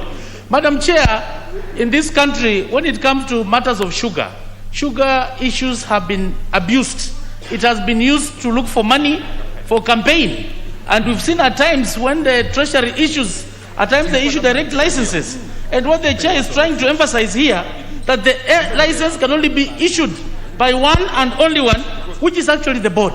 So basically on this amendment, it's just renumbering and re-emphasizing this number 8, which must be followed. Nobody should be allowed to import or export sugar without a license that has been issued by the board, and I support. Thank you. Nominated Honorable Osoti Godfrey. Nominated Osoti Godfrey. Thank you, Chair. Chair, when you read the amendment, I think we need clarity there, because when it refers to a license issued by the board, and when you look at the definition of a license in the bill, it refers to license issued to millers. So I think the chair needs to be very clear to us that does it therefore imply that import and export will only be done by millers? I think that's the clarification the chair needs to give us. Very well. Chair, please, very briefly, give that clarification so that we can be able to move fast. I think you have to be registered as it is very clear, because we are trying to, what do you call it? We are trying to control how sugar is entering the country. So you have to be registered and through a procedure so that you are able to be licensed to import. Very well. The member for Ndebes. Thank you, Chair. Chair, I want to support the amendment by the Chair of the Committee Agriculture, because what this amendment on clause 15 is doing is just renumbering, and then in addition to that is saying you cannot export or import without a valid license from the board. It is giving the board the power to make sure that anybody who is doing import or export must have valid license, because people might obtain licenses that are not from the board. Maybe you go to the cabinet secretary or you go to somebody else to try and get, but you must get it from the board. Let me hear from the member of Togaren before I put the question. The member for Togaren. I think, Madam Chair, the query from Honorable, what was his name, was about the definition of license. the definition of license in the Act, in the bill, is saying is referring to a milling license, while in the body we are also referring to an import license. So I think we need a consequential amendment in the definition of license. So I think when we get there, I think the chair should ensure that there's a consequential when we amendment. get there, very well said. Very well said. Thank you. Thank you. Very well said. It's a matter of procedure of the House. Very well. Yes, the Honorable Pangwe. Just for clarity on numbering, the way it was raised earlier, and Honorable Chris addressed it, but for the purpose of record, Honorable Chair, when you look at the mother bill, number 2 has been repeated twice. So what the committee is doing is just serializing it properly. Number 2, 15, 2, then again, instead of going to 3, they went to 2. So for clarity, it's just clean up. Can we give that to the chair, the last one to speak, just to clarify the same? Is the chair of the committee. The chair, please clarify the same before I put the question.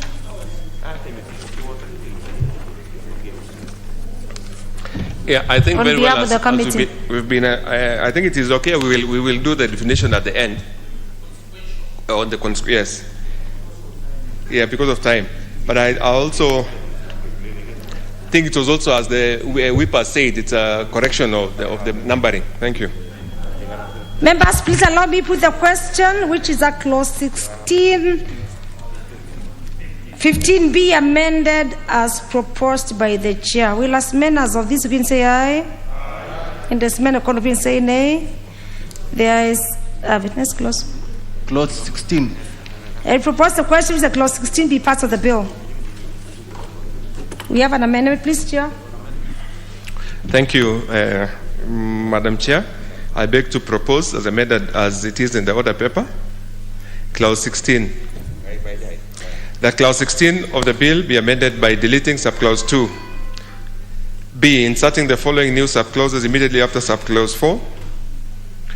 4B, in issuing certificates to registration under subsection 3, the board shall satisfy itself that the premises upon which milling may be carried out meets the environment standards set by the National Environment Management Authority, and the miller has been issued with a certificate of safety by the relevant county governments. C, inserting the following new subclauses immediately after subclause 6. 7, a person who contravenes the provision of this section commits an offense and shall upon conviction be liable to imprisonment for a term not exceeding 5 years, or to a fine not exceeding 10 million shillings, or to both. Very well, members, I propose a question, which is at clause 16. Let me just add the justification, as somebody has said it. Justification. Honorable Chair, please, I think now you are settled. Just propose and just in a summary. That's okay. I'm actually going to the summary, Chair. Thank you. Justification for the subclause 4, the subsection 6 to ensure that environment standards are adhered to by milling companies as by required by the law. Thank you. Thank you, Chairperson. At least now you are well. Members, I propose a question, which is clause 16B amended as proposed by the chairperson. Yes. I see the mood of us to put the question, which is a clause 16B amended as proposed by the chairperson. As many as of this, we say aye. Aye. And as many contrary say nay. The ayes have it. Next clause. Clause 17. I propose a question, which is a clause 17 be part of the bill. Members, we have no amendment to clause 17, and I therefore move to put the question to clause 17, which is that the clause 17 be part of the bill. As many as of the opinion say aye, and as many as of the opinion say nay. There is next clause. Clause 18. I propose a question, which is a clause 18 be part of the bill. We have an amendment to clause 18. Please, Chair, move your amendment, proposed amendment. To clause 18. Thank you. You are close. I beg to page 1227. Are we there? I beg to move the proposal as it is on order paper. Clause 18. That clause 18 be amended. A, by deleting subclause 1 and substituting therefore the following new subclauses. The Cabinet Secretary, the Cabinet Secretary may, in consultation with the board, by order in the Gazette, impose a levy on domestic sugar and on domestic sugar and a 10% of CIF value on imported sugar to be known as a sugar development levy. B, by inserting the following new subclauses immediately after subclause 6. 7, the sugar development levy collected under subsection 2 shall be apportioned as follows. A, 15% shall be applied by the board for income or price stabilization for sugar growers. B, 20% shall be applied by the board in the furtherance or exercise of any function or power of the board. C, 20% shall be remitted directly to the institute. D, 45% shall be applied for infrastructure development in sugar subsector on pro rata basis. And 8, the funds provided for under section 7A shall be used to provide for sustainable, affordable credit and advance to farmers for all or any of the following purposes. A, farm improvement, B, farm inputs, C, farm operations, and D, price stabilization. Thank you. Members, I propose a question which is at clause 18. Justification, Chair. Please move fast and justify. Let me. That is the import of the whole amendment. Sorry. The import of the whole amendment. You can summarize from your for the members to understand what the.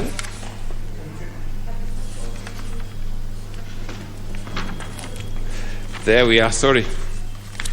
Justification.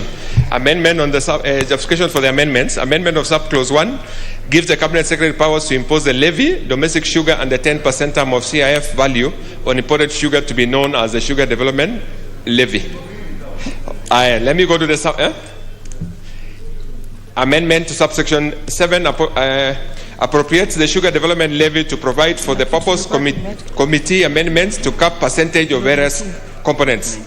The new subclause 8 is to provide for components upon which funds under subclause 7A may be utilized. Thank you.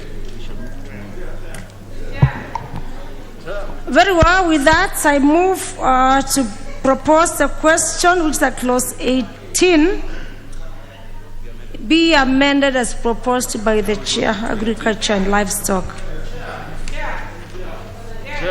I can see members raising. We don't do that. Let me give you Emilio Diambo. Thank you, Chair. Chair, I wish to support at least a bulk of these amendments because one of the things that we are faced is a crisis in the sugar sector.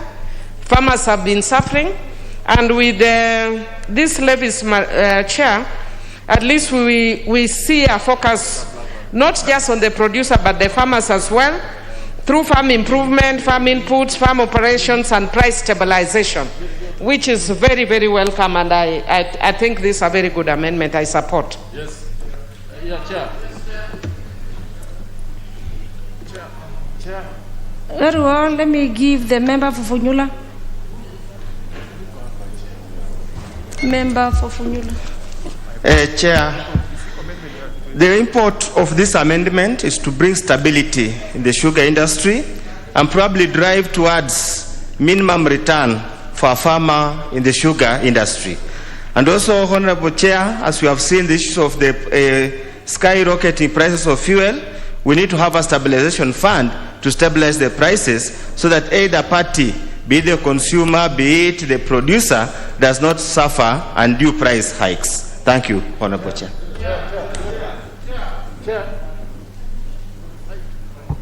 Let me have the member of Kimani. I can see we have a lot of interest on this.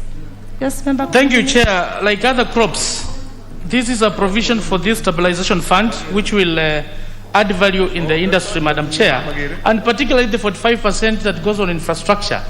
We've seen a lot of destruction of these trucks when they are carrying sugar, and many members of Parliament who have tried to improve their roads, particularly in their respective constituencies, Madam Chair, you find that the 45% allocated will add value in terms of maybe improvement of the roads.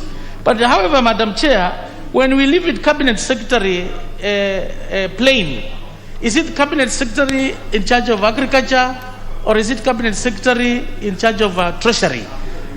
At times that clarity, it is very, very important. At times it has been abused. So how I wish that that clarity will have been there. And the usage of the word may. We've been in this country, Madam Chair, the usage of word may is discretionary.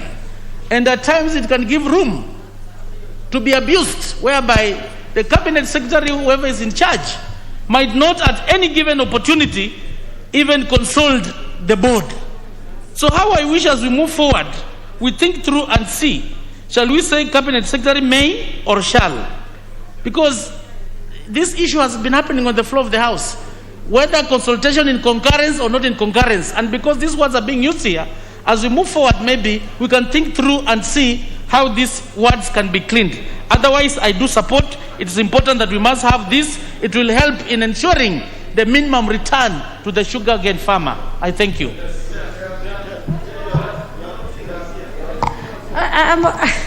I'm seeing, of course, I must appreciate that this bill has a lot of interest, and the public must understand this, the lawmaking process. The member for Dineret, Kibiwati Meli. Thank you, Honorable Chair. Honorable Chair, the import of this amendment is very, very, it will actually impact the farming community in this country, and more so, especially on the road network, especially on farm applications. And I want to support Honorable Wamalwa, especially on that clause. We are actually supposed to make it a mandatory that the bill we have to make it shall, not it may, Chair. So that by the end of the day, the Cabinet Secretary is bound by law, not a choice. I thank you, Honorable Chair. Yes. Well, let me give it to the member for the nominated member. Honorable Isemi, I can't see you on the request list. Chair, I have a problem with the first part of the amendment when it says that the imported levy on domestic sugar and 10% of CIF value. I think the chair has to explain to us the economic justification of this amendment, given that 10% of CIF of imported sugar is still going to make it easy for importers of sugar to bring sugar into this country. So it is not helping us. If you compare that against Honorable Wamunyinyi's on imported CIF value of sugar. Let me hear from the member Wamunyinyi Wafula. Good comment. Thank you very much, Chair. We all supported this amendment when we had discussion with the committee. But I think this question of may and shall could have been an oversight on the part of the clerking team, maybe typo, because we agreed. Even in our discussion during winnowing, we agreed on this one, Madam Chair. So this should be corrected and then we proceed. Thank you. So that is on record to be corrected. That is from the chair.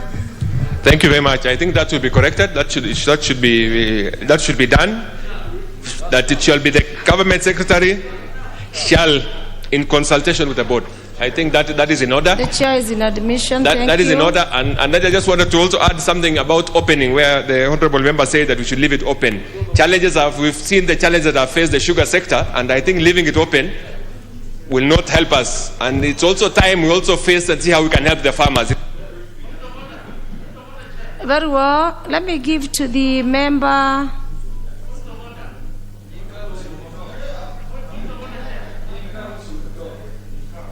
Let me have Nikal first. Honorable Chris Omala, you don't rise. Let me hear Nikal, then I give you your point before I make a... Chair, there is a small point which I think is important. It's arising from what Honorable Wundo was saying to stabilize the income for farmers. A says the 15% shall be applied for the board for income, or I'm unhappy with or because of what we have just seen with the petroleum levy, where actually the money was used for something else. Here we are actually saying it is the income for the board, and the board may then choose whether to stabilize the farmers. But it's more important because under B, the board is also still getting some money. So A is giving them the option to use that money for stabilization for the sugar growers, while B actually gives them their money. My suggestion is probably we need to remove income 4 and just say to the board for price stabilization for sugar growers. Very well. Before I visit, please allow me to put the question, which is clause 18. Members, clause 18 be amended as proposed by the chair. Will as many as the people say aye? And as many as the contrary say nay? I now put the question, which is clause 18, as amended be part of the bill. Will as many as the people say aye? And as many as the contrary say nay? Our members, now the chair is in order. Order, Chris Amalo. Order. I'll give you. Yes. Now that the chair now is in order, allow me, as a matter of procedure and for record purpose. Order, members. I put the question, and please, as a matter of procedure, members, you can hear me. As a matter of procedure and record, which is a clauses 4, 5, 10, 14, 15, 16, and 18 be part of the bill as amended. Will as many as the people say aye? And as many contrary say nay? Honorable Nafokolo. I know sugar industry, yes. Thank you, Madam Chair. Madam Chair, I was voted for by farmers.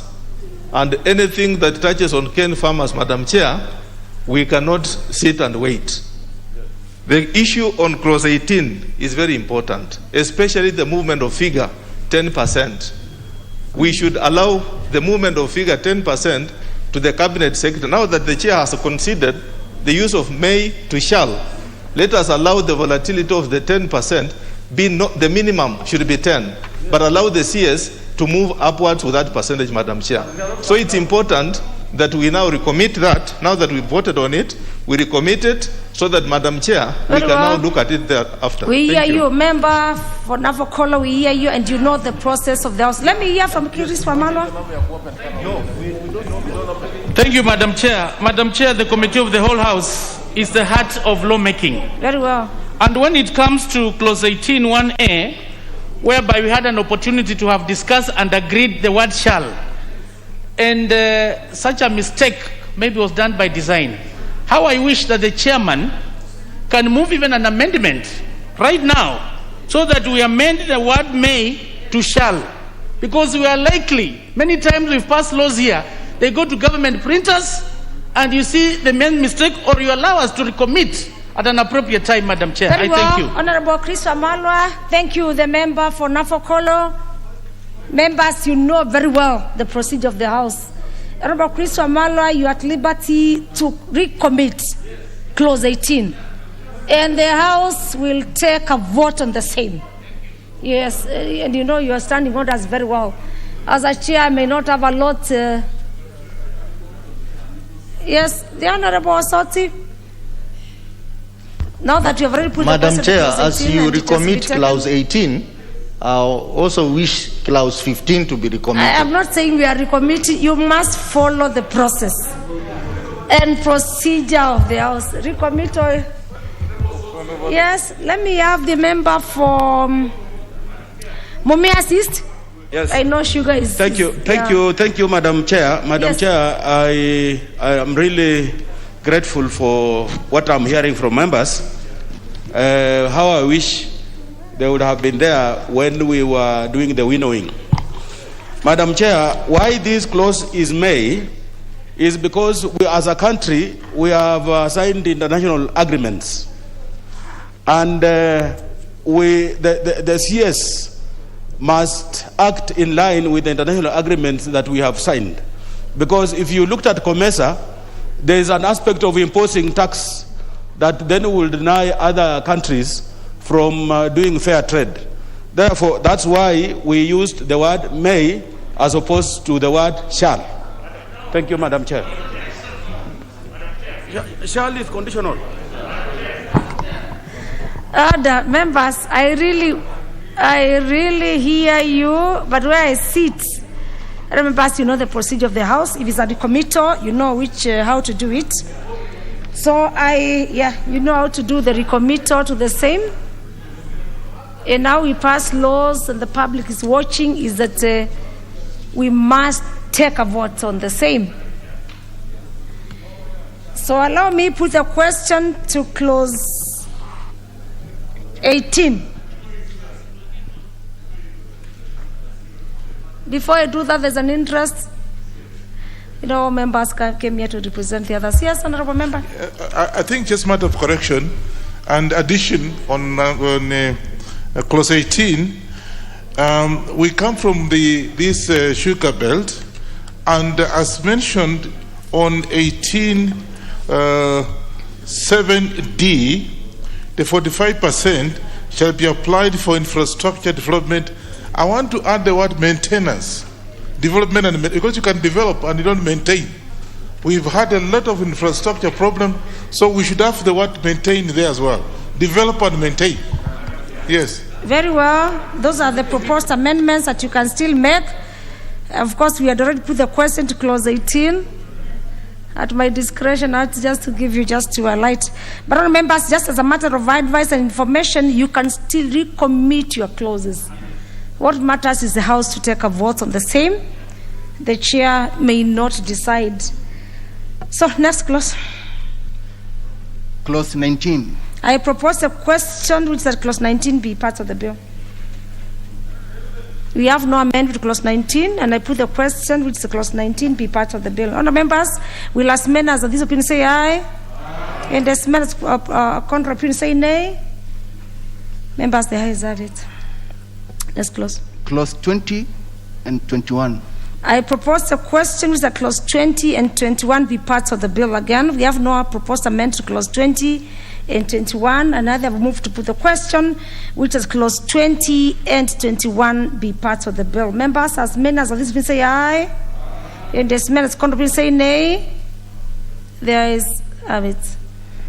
Next clause. Clause 22. I propose a question which the clause 22 be part of the bill. We have a proposed amendment by the chair. Chair, please try to be brief. 22. We are on clause 22, Chair. Okay. Thank you. I beg to propose, as is on the order paper, clause 22, that the bill be amended by deleting clause 22.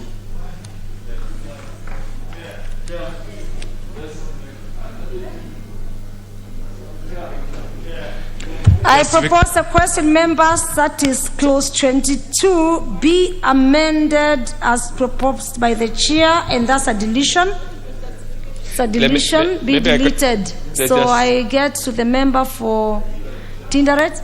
Do I do the justification? Yes, please, Chair, be fast a bit. The justification for deletion, clause 22, so to give power to the board to invest in surplus money in the securities. The committee is of the view that the power to invest surplus money by state corporations has been a source of inefficiency in service delivery in the country. State corporations have been keen to invest funds instead of rendering the services to the Kenyans first. Thank you. So with that import, as proposed by the chair, the amendment, let me give to the member of Togaren.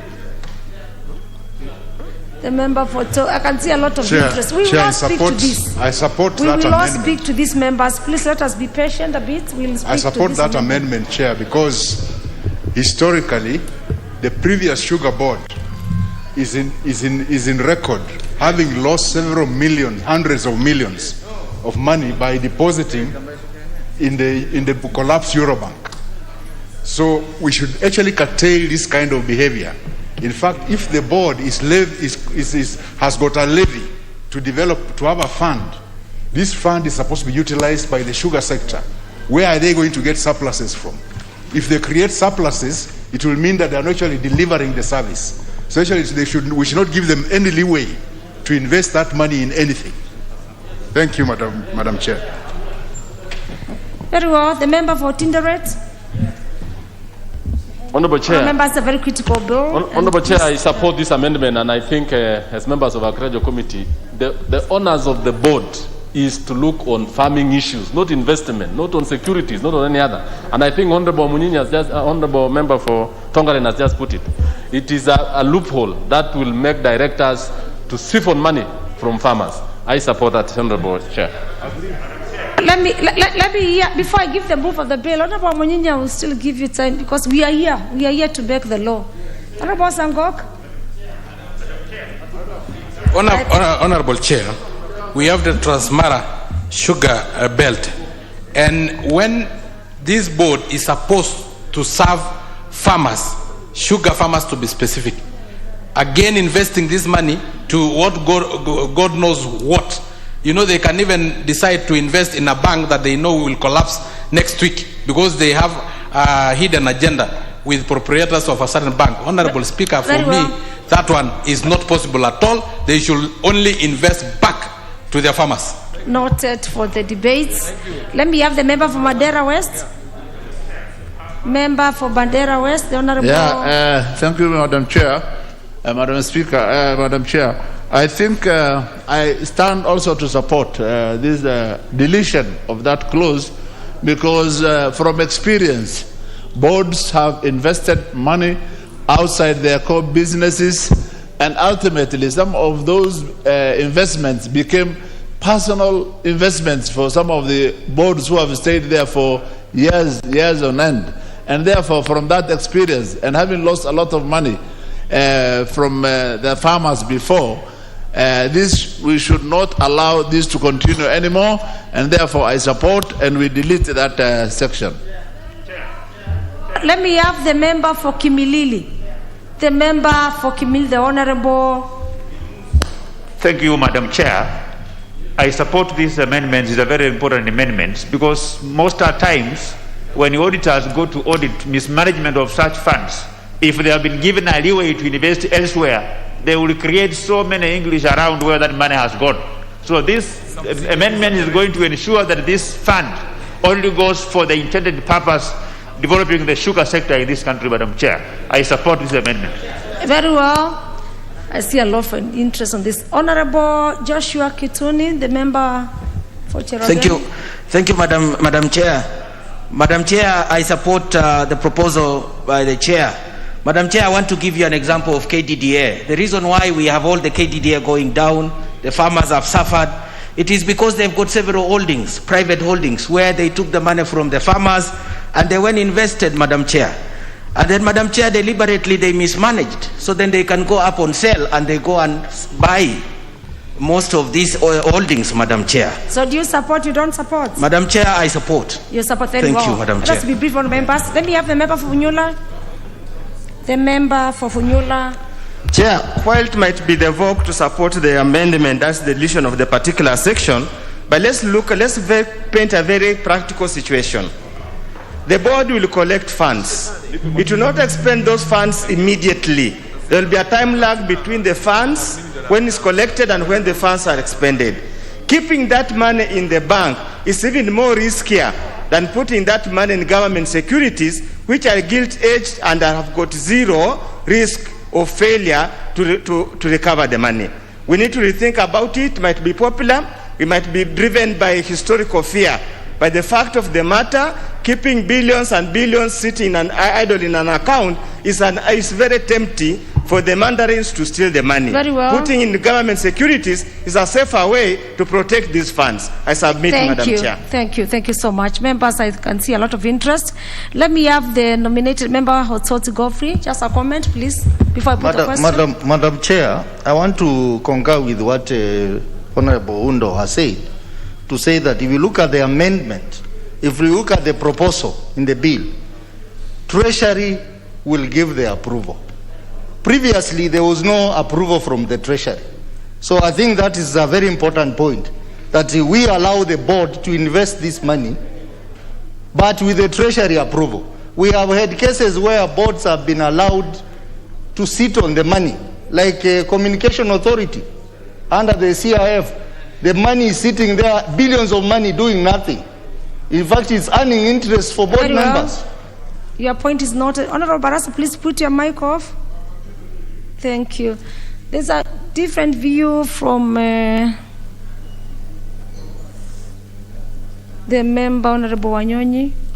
I quite disapprove this because the bill, if you look at this Gazette notice, you are not supporting the amendment? No, that amendment I support.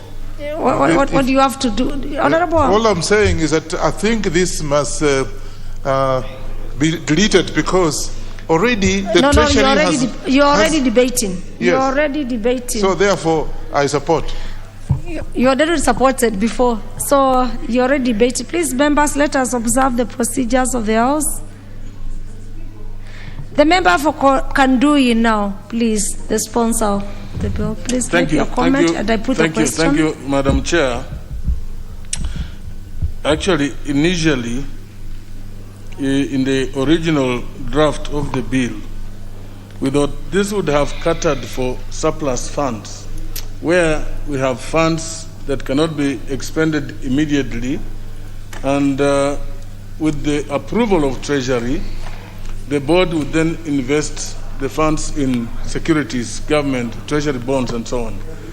But, Madam Chair, I have since been convinced by colleagues, the committee and the colleagues, given past experiences, let the funds that are available be utilized to the farmers, so that you sustain and help very the progression well. I therefore support this amendment. You are already Chair. convinced by the committee, and thank you, the honorable member. And members, again, as a matter of procedure, you know how to do the right thing. Members, allow me to put the question of court of such a debate, which is that clause 22 be amended as proposed by the chair. Will as many as of this been say aye, and as many as of the say nay? The ayes have it. On clause 22, members, I put the question, which is clause 22 as amended be part of the bill. Will as many as of this opinion say aye? And as many upon opinion say nay? The ayes have it. Next clause. Clause 23. I propose the question, which is clause 24 and 25. Very well. I propose the question with the clause 23, 24, and 25 be part of the bill. Members, we have no proposed amendments to the clauses, and I have moved to put the question, which is clauses 23, 24, and 25 be part of the bill. As many as of this opinion say aye, and as many as opinion say nay, members, the ayes have it. Next clause. Clause 26. I propose the question, which is a clause 26, be part of the bill. We have a proposed amendment, the chair. Please move your amendment and justification. Thank you very much, Chair. I beg to move the proposal as in clause 2 as it is in another paper. Clause 26, not 2, Chair. Yeah, clause 26 as it is in another paper, that the bill be amended by deleting the clause 26 and substituting therefore the following new clauses. 26(1). All sugar millers and importers shall ensure that all sugar produced locally or imported into the country meets A. Safety and quality standards as set by the body for the time being responsible for the setting standards. B. Safety and health standards for food handlers as set by the body for the time being responsible for public health. And C. Environment issues as set by the body for the time being responsible for the environment. Then 2. A person who contravenes the provision of subsection 1 commits an offense and shall be liable upon conviction. Very well. With the import, members, allow me propose the question, which is a clause 26 be amended as proposed by the chair. I see the mood of those. There is continuation, Madam Chair. I think there is a fine not exceeding 10 million shillings or to imprisonment for a term not exceeding 7 years or to both. And B, the court may Where a person is convicted for an offense, make a further order that the person's license be withdrawn. Thank you. Very well, Chair. This is a house of record. You must ensure that you're on record, otherwise, you know, the lawmaking process. And then just the justification justification is Amendment 6 to prescribe safety standards that millers ought to comply with. Thank you. I now propose a question, which is a clause 26 be amended as proposed by the Chair. The mood of the House that I put the question. Honourable members, Honourable Nyikal, you want to... It sounds trivial, but the amendment is talking of safety and health standards for food handlers. We are then just talking of food handlers. Is that what we mean, or for food and food handlers? But what the board says is food handlers. So the standards are set for food handlers. So what practically means is then the food, the people who are handling the sugar are the people who will be tested. But what about the health standards for the sugar itself? Give the... And this is very important. Honorable Member for Ndui, Honorable Monyinyi Wafula, you want to... Madam Chair, to address that, if you look at one in the proposed amendment, all sugar millers and importers shall ensure that all sugar produced locally or imported in the country meet safety and quality standards as set out. So that question is addressed, Madam Speaker.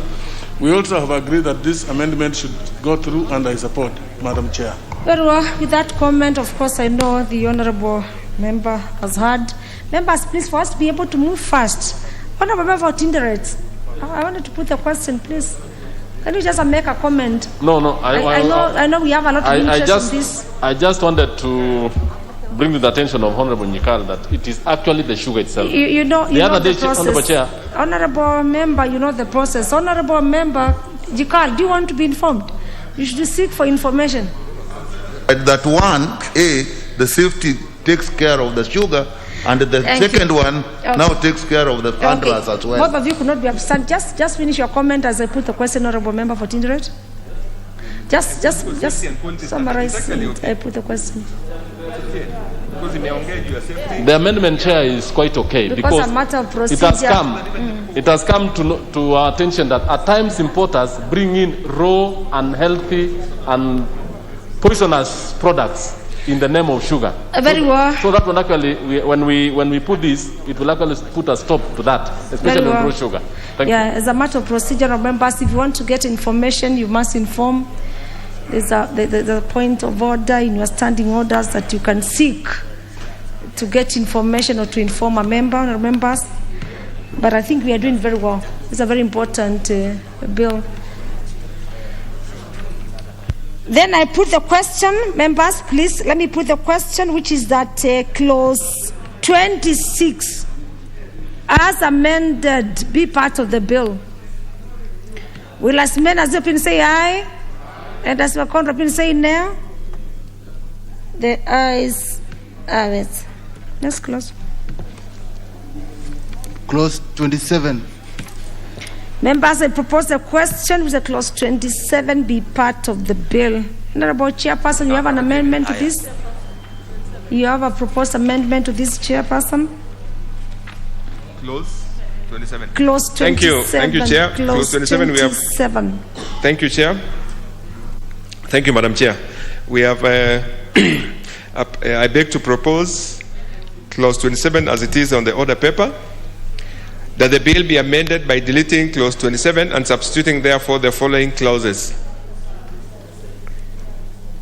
27.1.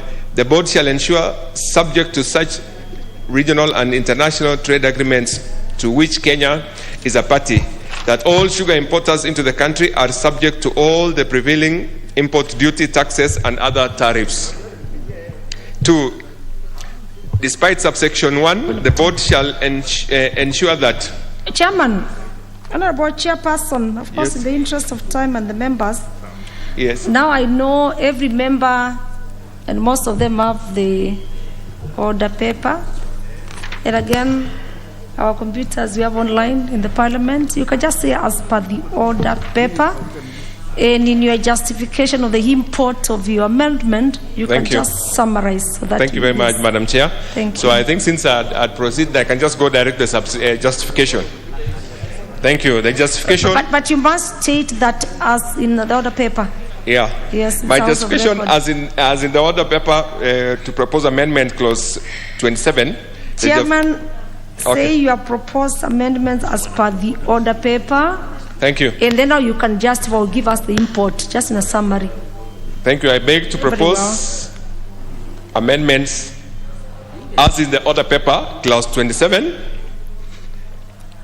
that the bill amends by deleting clause 27 and substituting therefore with the following clauses.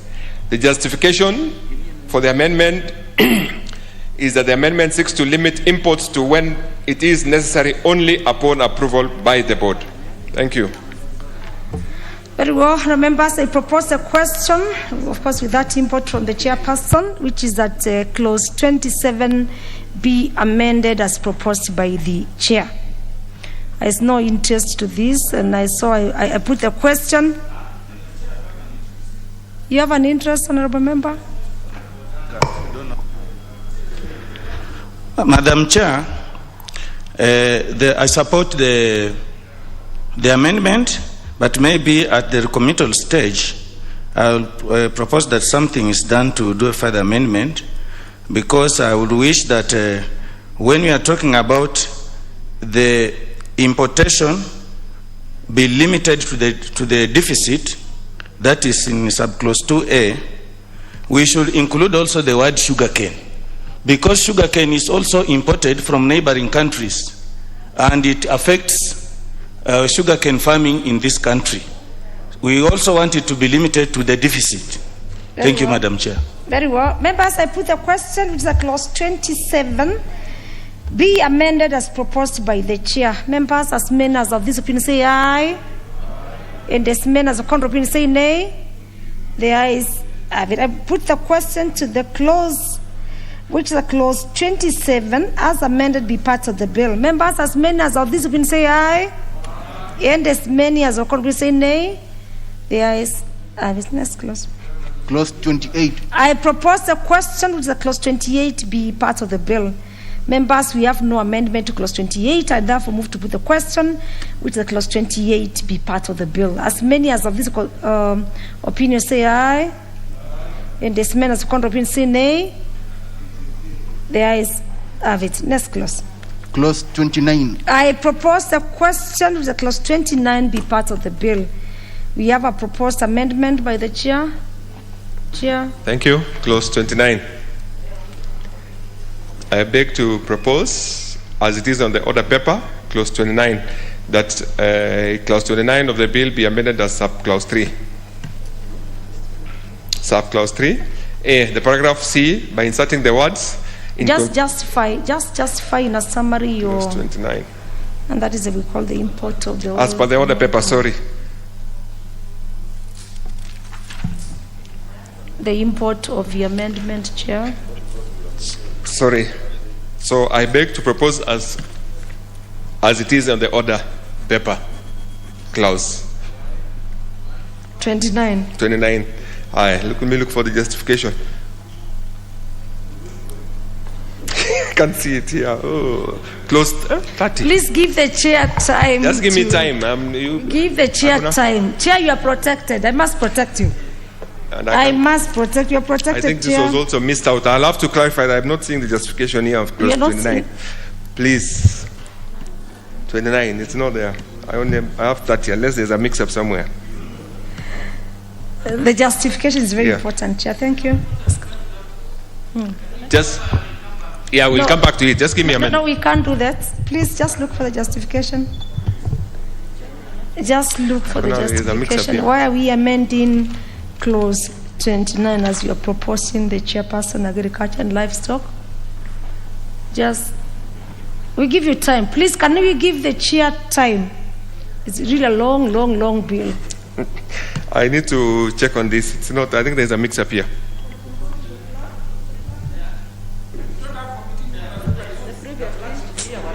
Where is the clerk? In fact, he was supposed to be here. I'm not. It's like it was left out. The clerks are here. Up your close 29. So it's here. Chair, you are protected. Please consult the just clerks support as I get there. for noting. And the committee members are here also. Please just Honorable Melly, can you do it as can you give him the yes? No, he's doing very well. The chair is doing very well. Just give him the It's in the statement. yes. No, he's speaking on behalf of the committee members. He's speaking on behalf of the committee members. Please give him ample time. Honorable Melly, you cannot do the work of the chair. You cannot do the work of the chair. 29. Please Malwa.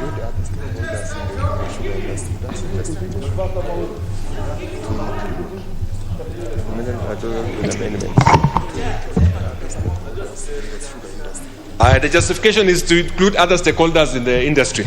So on 29, you are justifying that you wanted to include the proposed amendment is to include other stakeholders in the industry. Then let me propose the question. Honorable Chris Amalwa, as a matter of procedure, must propose the question. Then now you can speak to this.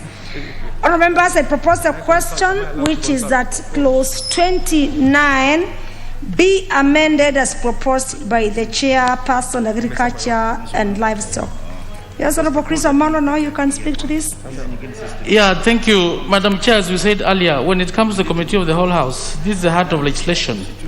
And the Chair has mentioned that this amendment is a matter of issues of inclusivity.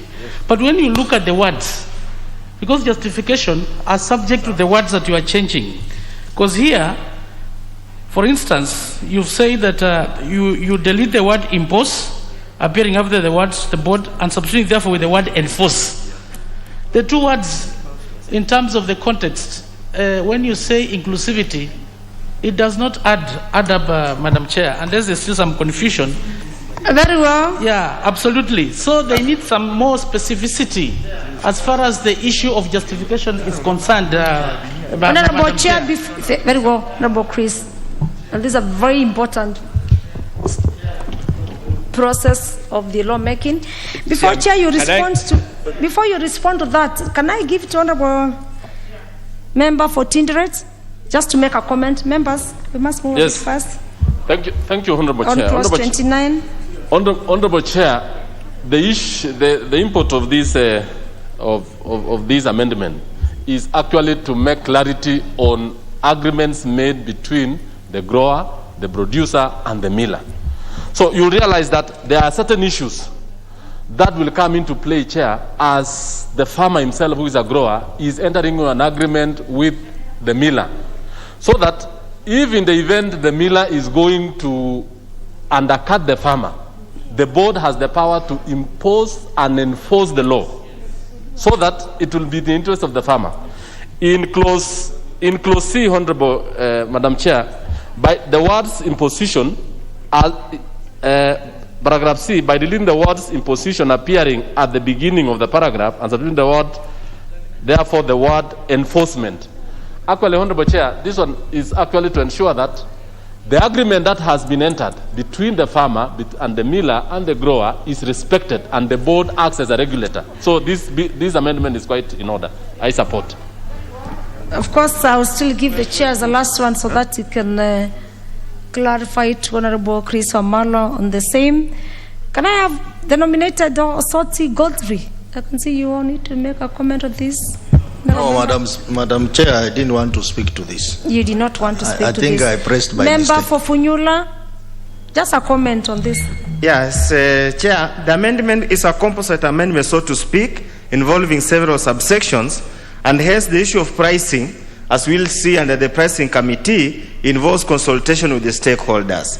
It has nothing to do what my colleague from Tanzania was trying to insinuate, that it was out of context. It's clearly relating to areas that require consultations, stakeholders, where we are giving the board the powers to enforce, and we are giving the board the powers of general enforcement. Thank Very you, well. Chair. So you support.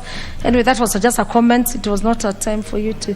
The member for Nambale, let's have Bunyasi John, the Honorable John Bunyasi. Madam Chair, sorry, I did not know if I'm going back at all, but it's not just English here, it's also the issues that have been underlying this whole thing, the sugar industry.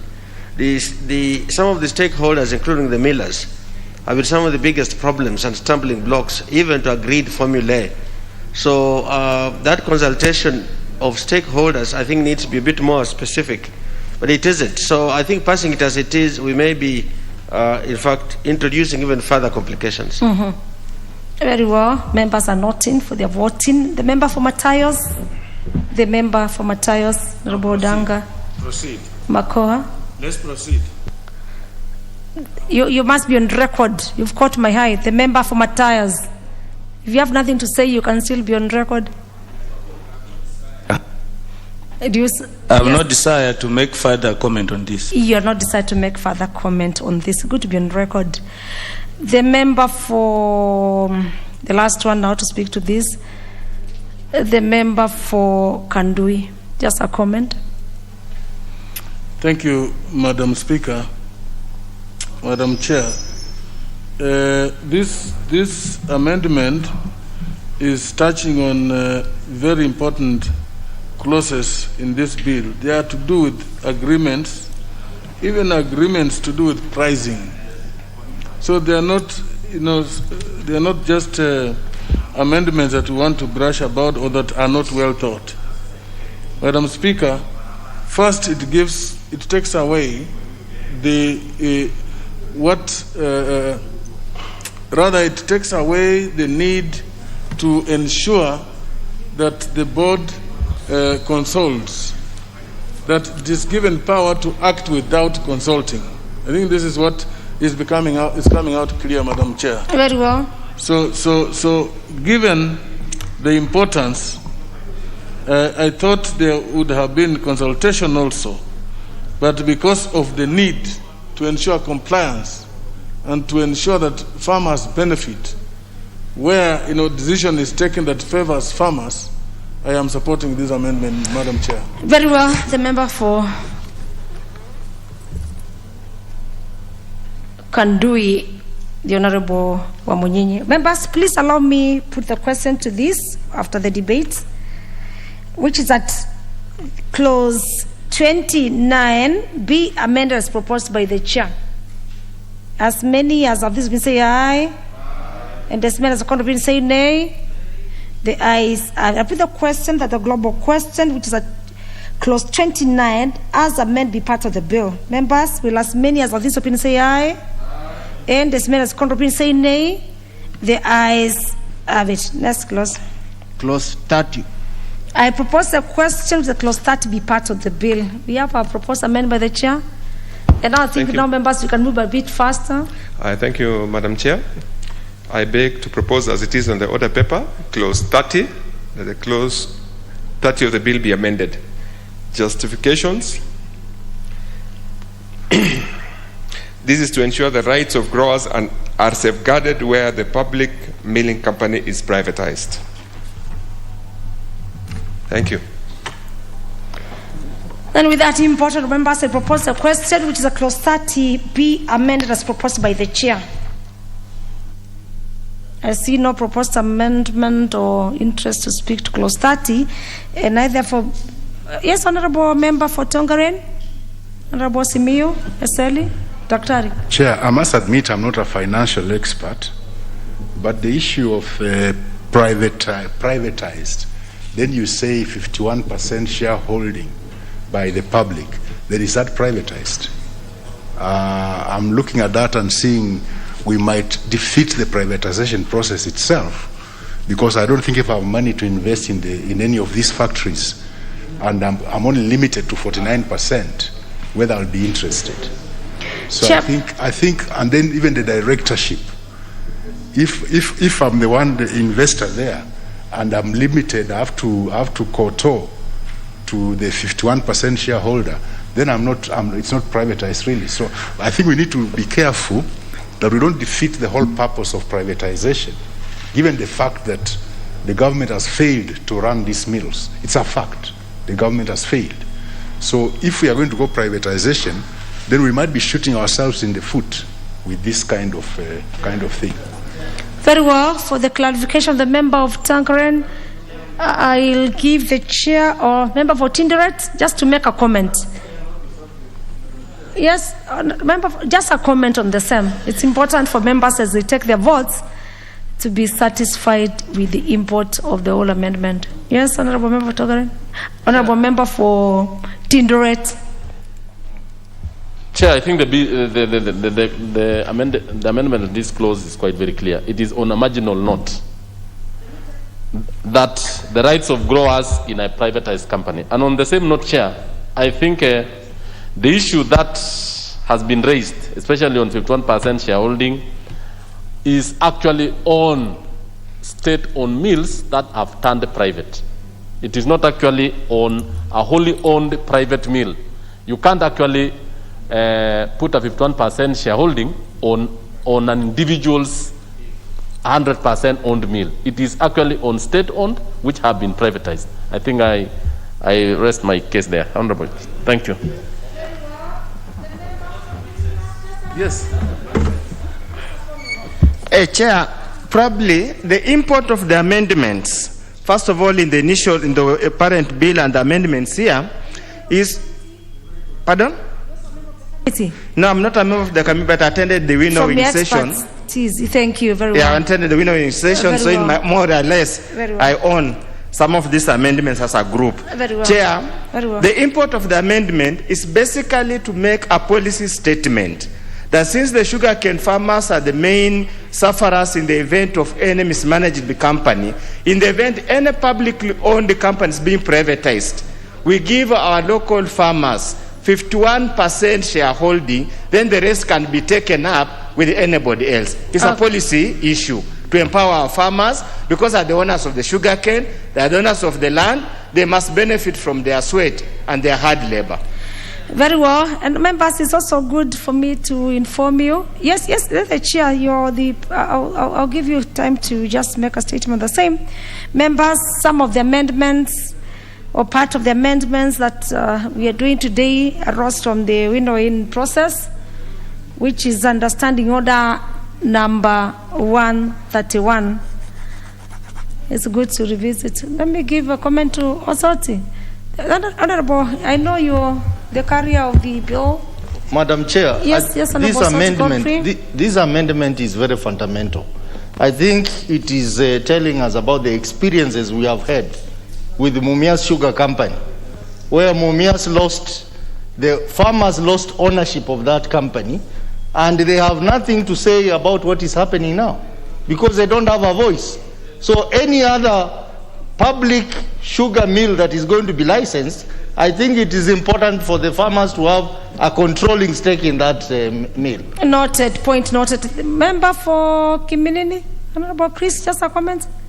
Thank you, Madam Chair. Madam Chair, I'm seated next to Honorable Munyinyi, yes, and he explained the context, which Honorable Ososi has clearly said it. Yes. But looking at what Honorable Seli said, it is true. You know, when it comes to privatization, the company law is there if you have the majority shareholding. But in this case, they are saying if it's a public entity and it's going to be privatized, whoever comes in should not be given majority shareholding. But in the business of willing buyer, willing seller, my worry is unless county governments will come in or whichever government stakeholders to ensure that happens. But if government has gone into privatization and is a willing investor who want to invest in with the new technology to improve the efficiency of a plant, and it dictates that he gets majority shareholding, let's say 51%, the way Honorable Seli was saying, because this is a very delicate balance, it can negate the principle of privatization and maybe to attract other investors. But based on the context of Mumias, for purposes of the farmers, I think we support. Your point is noted. Members, if you are rising on a point of order, I can see a lot of interest. Sugar industry. Before you, Honorable Nikal, you've not caught my eye. This one goes to the member for Kibwezi West. Honorable Patrick Musimba, let me your comment. Yeah, thank you, Speaker. Madam Chair, I think I rise to just give a caveat on this particular clause, which I think we need to be very cognizant about, and I think was being also raised by the Honorable Leseli. The minute you give our farmers, as much as we want to protect their interest, a shareholding of 51%, companies do make losses, and we could be subjecting them also to further grief. And there are also instances when in a company there is what you call further capitalization, and this would end up having impacts of dilution of your shareholding in lieu of them covering whatever liabilities are in place. And as one of the honorable members mentioned, if it's an issue of policy, this can be captured within the articles and memorandum of association as opposed to express shareholding as part of the conditions of privatization, as opposed to trying to limit it with shareholding percentages. So I think the House needs to be to note that particular import. Thank you.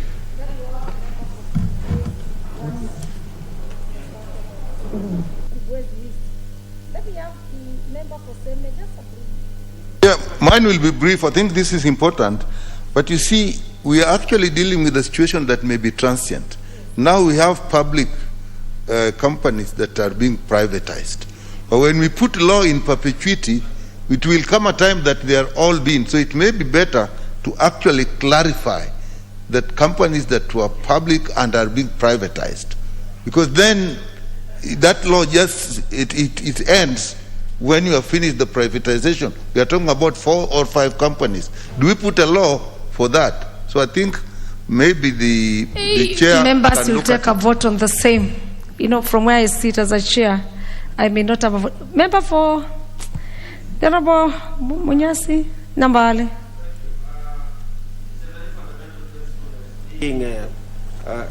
Sorry.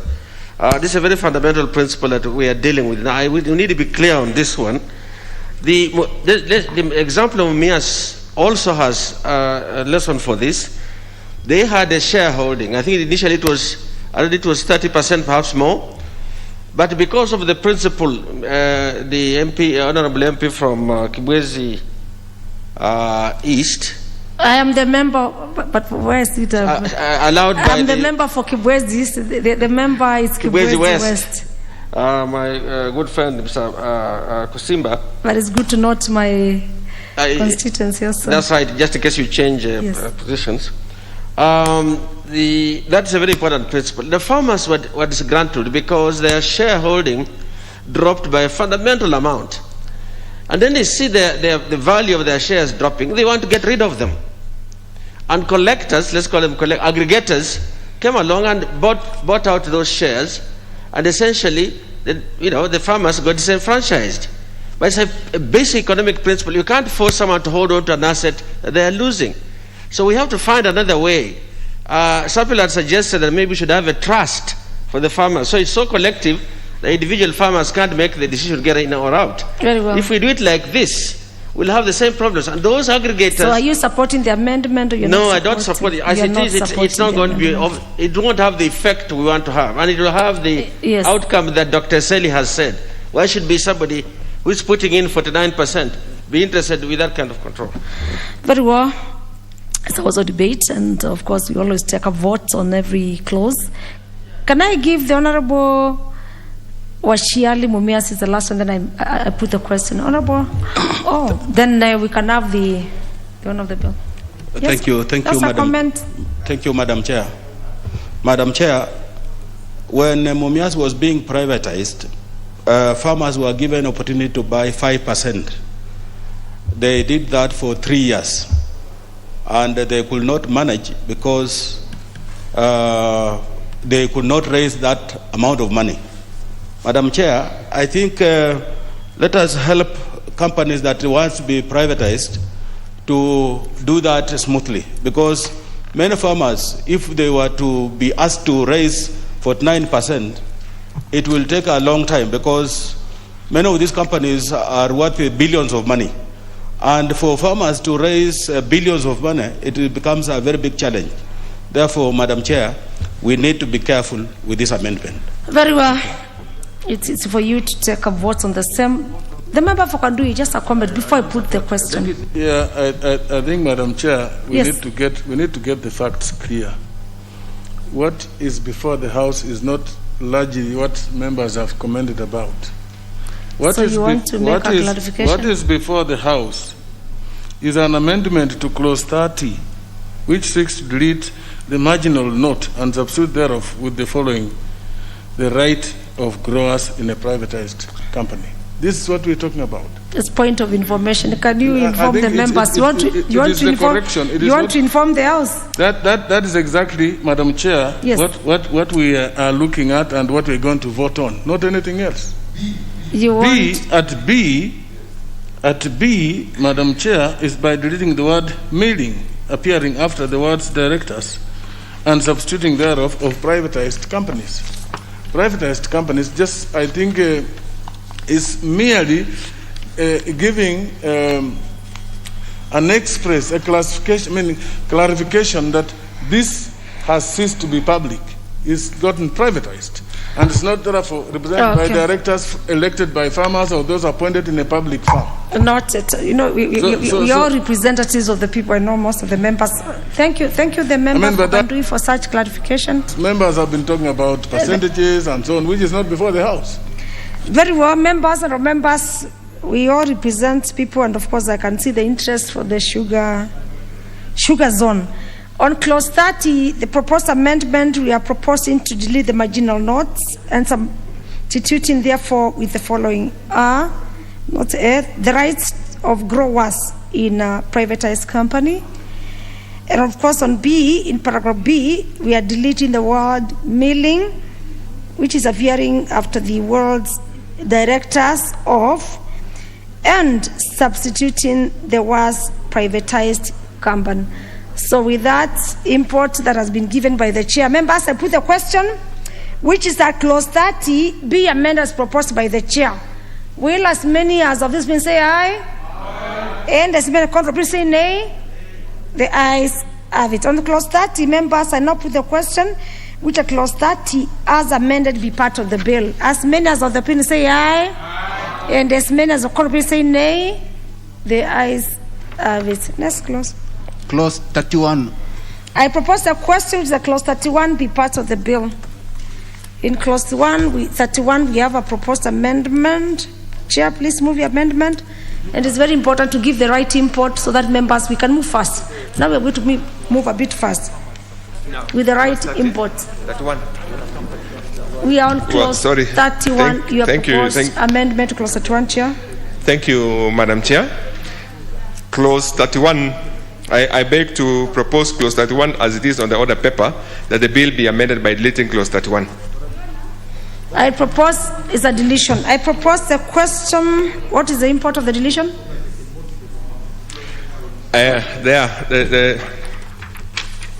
Sorry. It has been taken care of the new bill part 4, the new clause. Thank you.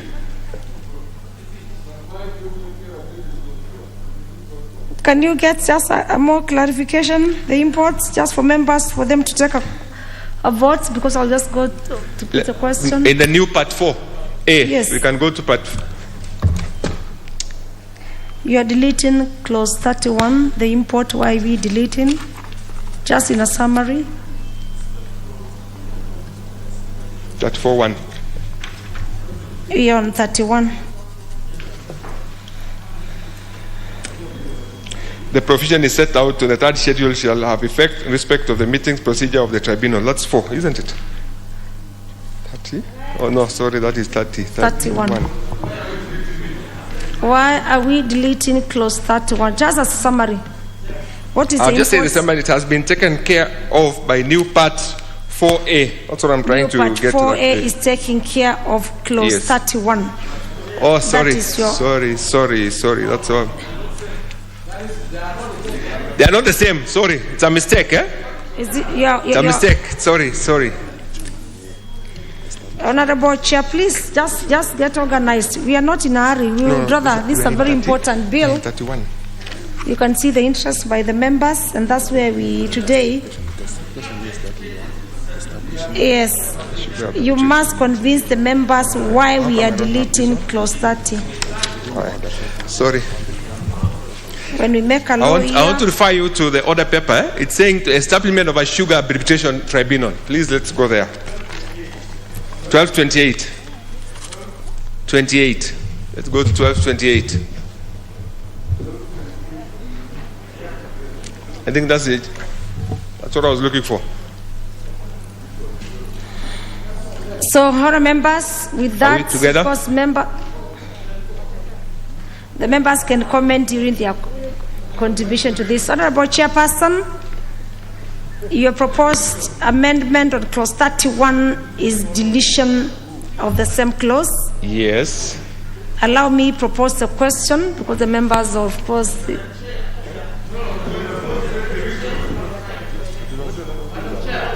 you need more time to check on this, the member for mayors.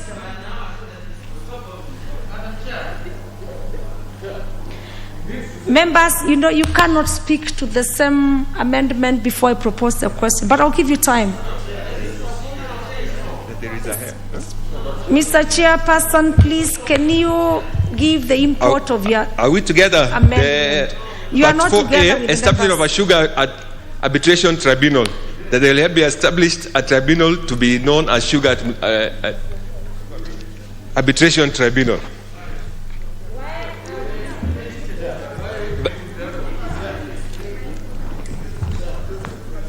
Melly, can you take over there?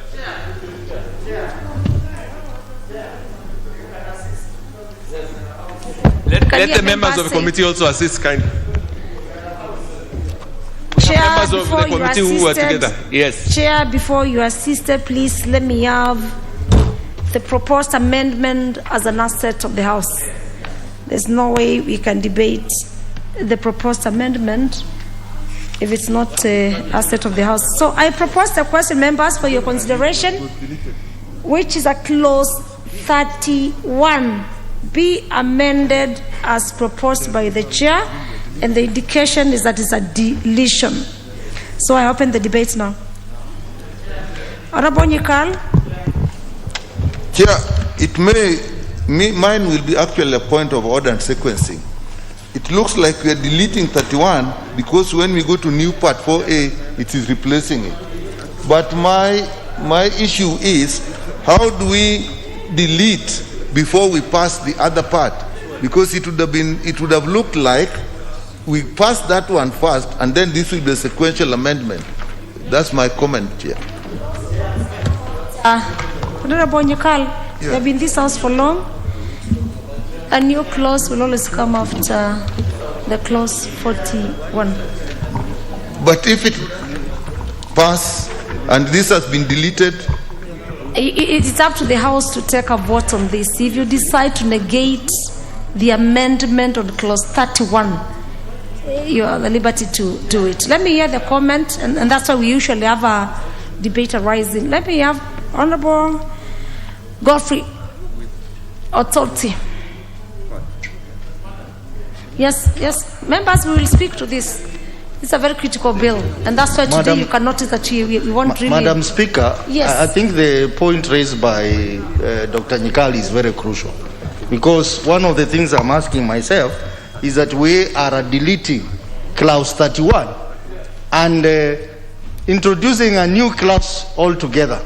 Why can't we put it under clause 31 as it is? Those are what is on record as proposed amendments by the committee. Honourable members, before I will still give the chair to clarify on the same. Let me hear from Honourable Member for Kimani, Honourable Chris Wamalwa.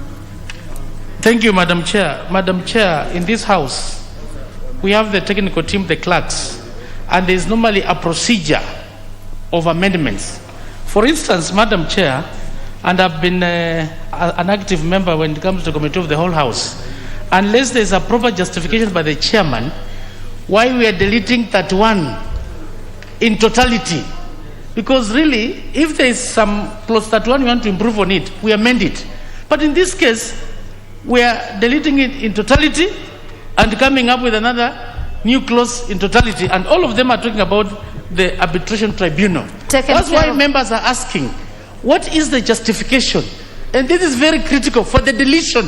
Very well. Yeah, Thank so you, unless member. we are justified, if not, it should be rejected. Very well. Can I hear from the member for Tinderet? Thank you. Chairperson, I'm sure you are not in the interest of the members. Thank you, Honorable Chair. Honorable Chair, I think there is a fundamental issue raised, especially on procedure. But Honorable Chair, I want to bring to attention of members that as at now there is an issue which we all know that tribunals are quasi-judicial bodies. And therefore, by just bringing in the new clause, and I think what we only need to do is actually to follow it procedurally, is to ensure that the appointment of membership and the board actually is in line with the requirements of the Judicial Service Commission and appointed by the judiciary. And that is why when you go to part 4A, establishment of the Sugar Arbitration Tribunal, the committee had to look into the issues that are actually in line or in tandem with the requirement of the tribunal by the Judicial Service Commission, and at the same time follow the procedure as laid out. And the Honorable Chair, to even add to that, if you look at the earlier one, it was not actually in line with it. So the only issue that is arising here is to ensure that the new clause is actually following the sequential order as per the standing orders of the House. I submit, Honorable Chair. Very well. And even before your comment on the others, I would rather just give a light or information that, again, as on the record, as a matter of procedure, Honorable Member for Tinderet, that there's no way we can go to new clause for before we deal with clause 31. So for members, it's up to you to take a vote on the same. And I think you'd rather be prepared. If you really want to convince the chair, if you want to convince the chair or members, otherwise then you have the liberty. Let me hear from the member of Togaren. The member of Togaren. Chair, I think this is not very neat. This is not very neat. I think what we should have done, what we are trying to introduce as new clause 21A, yes, we should have deleted 30, 24A, yes, we should have deleted 30, we should have deleted 31 as the chair is proposing, yes, and substituted with what's now being called 24A. Correct. Now you're answering yourselves, members. That would have been neater. That would have been neater than what we are doing now. Now you're answering yourself. Now you can see the experienced members. I don't know if the chair is listening. The chair is missing. If we could have been neater, yes, that we delete 31 and then we would have replaced with what is now 24A without having renamed it 24A. Yes.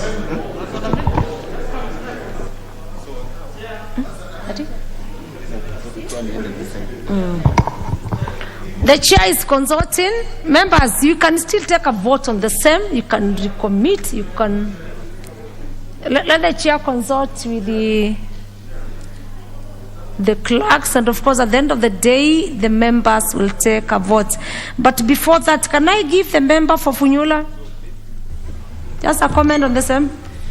Chair, as the chair continues to consult, and let me again admit I sat in the winnowing process, and this was the thinking, and the Honorable Tinderet from Tinderet has very clear, the general practice now in this country is that any tribunal belong to the Judicial Service Commission.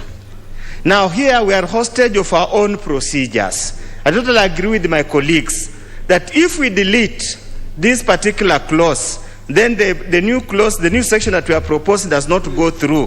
What happens? But then the flip side of it, if we leave it the way it is, then we pass the new clause, the new section we have talked about.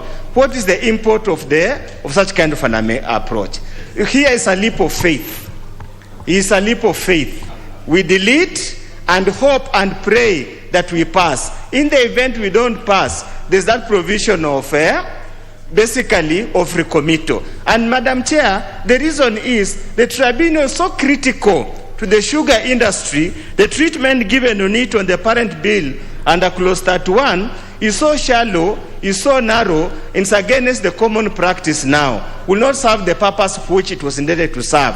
That's why the wisdom of the winnowing team was to expand it, have a complete section for it, so that we can deal with all matters that requires to be dealt under that particular issue in dispute resolution, ADR, and the rest of the things. So I urge my colleagues, yes, we are now in a quandrum because of the procedure, but let's have a leap of faith. Let's delete, accept the amendments by the committee, and proceed to pass the amendments as contained in the new section we have introduced. Thank you. Well, before I make my last comment and put a question, please, Honorable Nyekali says you plead with them. This is a house of debates. Maybe you should have finished by pleading with them. As a chair, I have no votes from here. Honorable Member for Kandui, just a comment. Yeah, Madam Chair, it is also wrong for my colleague who just spoke. Honorable Member for Funyula, please resume your seat. To state the Honorable Member for Kandui is abstanding. This was not part of the Very winnowing. well, thank you. It was not part of what was agreed during the winnowing. It would not have been. It was not part of the agreement during It would winnowing. not have been on the order paper. Yes. Brought by the Honorable Chair of the committee. But what I want to say, Madam Chair, is that clause 31 is very clear. It provides for the establishment of tribunal, and it clearly states the person to be appointed chair of tribunal must be one that is qualified to be a judge of the High Court. Therefore, this is not an ordinary person. He's a lawyer, he's an advocate. One who can be an advocate, who can be a judge of the High Court of Kenya. And Madam Speaker, it goes ahead to make those provisions. I have not been told why this is being deleted, so as to introduce another clause separate under 24A. What is it that is wrong with this clause 31? This is what I want to understand, Madam Chair. There is let me hear the member from Kimani. This is a law-making process, and we must all be heard as we make a decision. And you cannot, today we are taking a bit long in the committee, though from the other clause we may move a bit fast. The member for Kimani, yes. Thank you. Thank you, Madam Can Chair. you use the next mic? Honorable Christopher Wamalwa. Thank you, Madam Chair. Honorable Undo needs to know whether an issue went through winnowing or not. When a matter comes on the floor of the House, this floor carries precedence. A committee can bring an amendment and this floor can reject. So it is upon the mover of that particular amendment, Madam Chair, to convince the plenary. And I want to agree with Honorable Wamunyinyi, unless we are convinced why the deletion. Because really, ordinarily, in terms of process, it should have been amended. And where there is inadequacy, as provided for in this clause 31, that we can put an amendment that we are doing it in line with the Judicial Service Commission, with the tribunals. Now it's a quasi-judicial. That should have been the case. But the issue of deletion and coming up with a new clause is totally in contradiction with the procedure and the process of Parliament proceedings. I'm a member of that committee. And this is where the legal team, also in the Committee of Agriculture, is supposed to have advice. Because the chairman looks not well advised when coming to this. So we cannot delete this in assumption, Madam Chair, that we are going to pass a new clause 21. When you bring new clauses, the guidelines are totally different. Maybe you use your discretion, understanding order number 1, and allow the proposal so that we delete and replace. Then that one is okay. But we can't delete with an assumption that we are going to have a new clause coming in. That's not the procedure. And I want Honorable Undo to note that. Yeah, even anticipation of debate is not allowed in line with our standing orders. So we can only delete and replace With that clause that must be there. I thank you. Very well.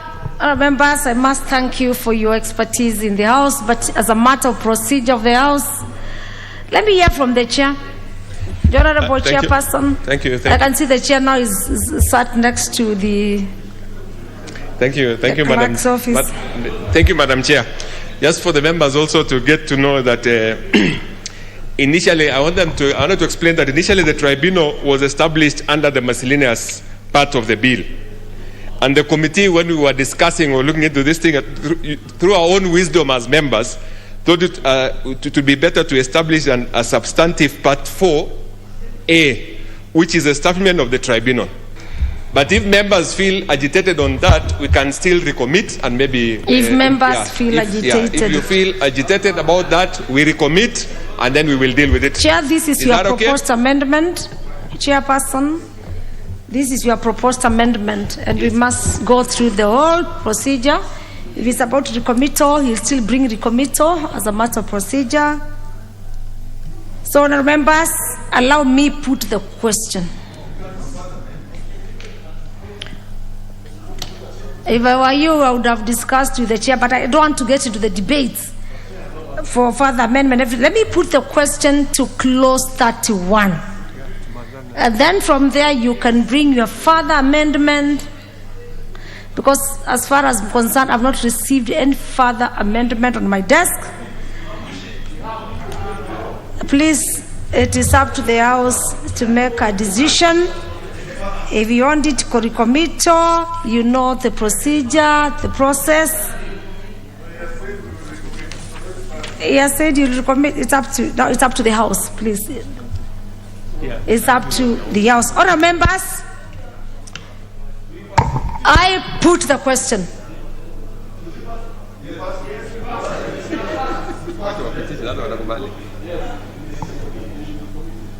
And we are on 31.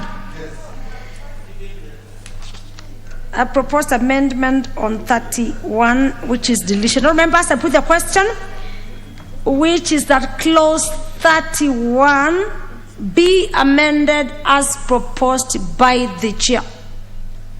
Members, as many as of that opinion say aye. Aye. And as many as contrary opinion say nay. Nay.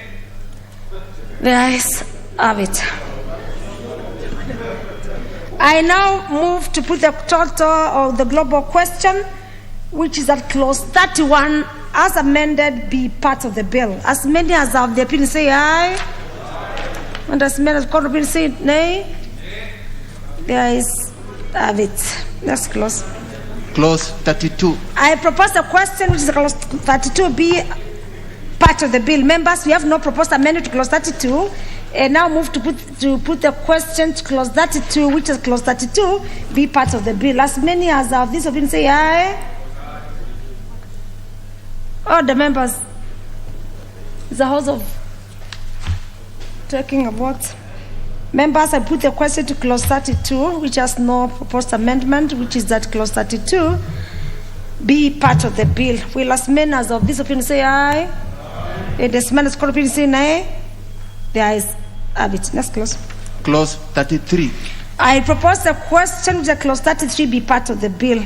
We have a proposed amendment by the chairperson. Please move your proposed amendment. Thank you, Chair. And thank you, Madam Chair. I propose clause 30. We are on 33, Chair. 33. I beg to propose clause 33 as it is on the order paper, that the clause 33 of the bill be amended, and I want to go direct to the justification. Justification to give more power to the to make regulations broadly by the ministry. Justification for subclause 4 to ensure the regulations are made within 1 year from the enactment of the law, of this law. Then with that import from your proposed amendment, members, allow me propose the question, which is a clause 33 be amended as proposed by the chair. I see no interest to this, and I move to... There's interest to speak to this. Let me have the Honorable Omunyinyi Wafula. Madam Chair, this is also another one, and I don't like when we have agreed on something, you change it, Chair. You had agreed already with him? We had agreed that the time allowed for the regulations to put in place is 6 months, but now you put it to 12 months. Are you a member of the committee? I mean, during winnowing. That's what we agreed. Now you've changed to 12. I mean, the amendment is good. Save for the where we are, it's not yet lost.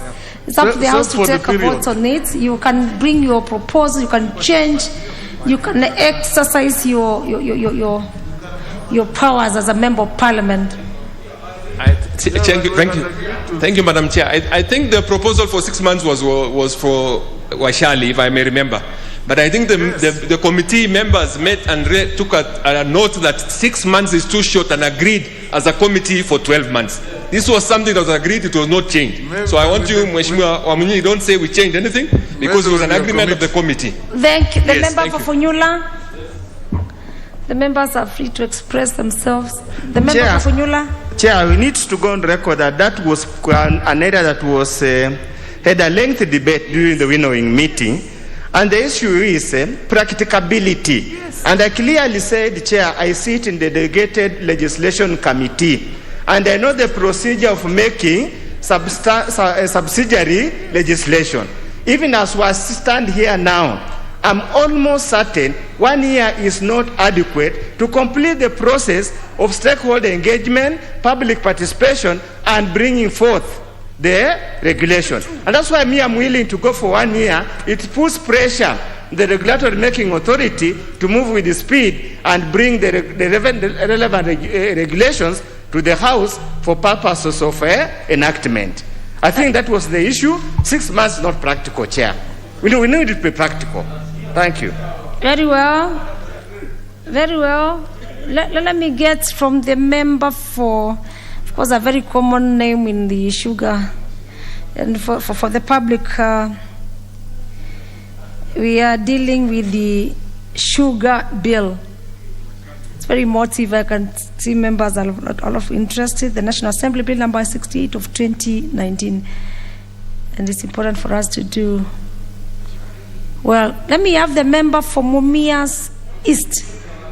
Thank you, Madam Chair. Madam Chair, indeed, it's me who had brought in this amendment.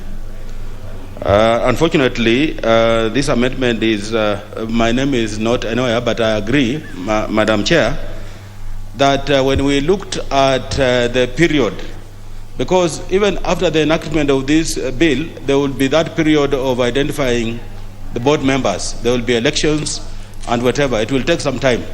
And that's why we agreed under the winnowing meeting that we change it to 12 so that we allow a proper the elections of the board members, identification of board members, so that then the board members can help in coming up with the regulations. Therefore, we agreed 12 months after the enactment of this act. Very well. The member for Tongaren, the Honorable Dr. Simiyu. Chair, sometimes government functionaries delay matters for no reason. So perhaps you should have stuck with 6 months. Then when the 6 months are over, the cabinet secretary will come and ask for extension. That way you put him under pressure. Otherwise, when they are not under pressure, sometimes they don't function. And the sugar industry is dire straits right now. You cannot, any day we delay with this bill, the sugar industry is getting worse. So if regulations get delayed for any reason, we'll even suffer even more. So sometimes it's good to play sort of tough with them, then that will push them to act faster. Very well. There is this member raising the hands. We normally don't do that. We normally don't do that. He's forced to. And of course, when you are wearing a mask, we may not see you very well. The member for Kwanza.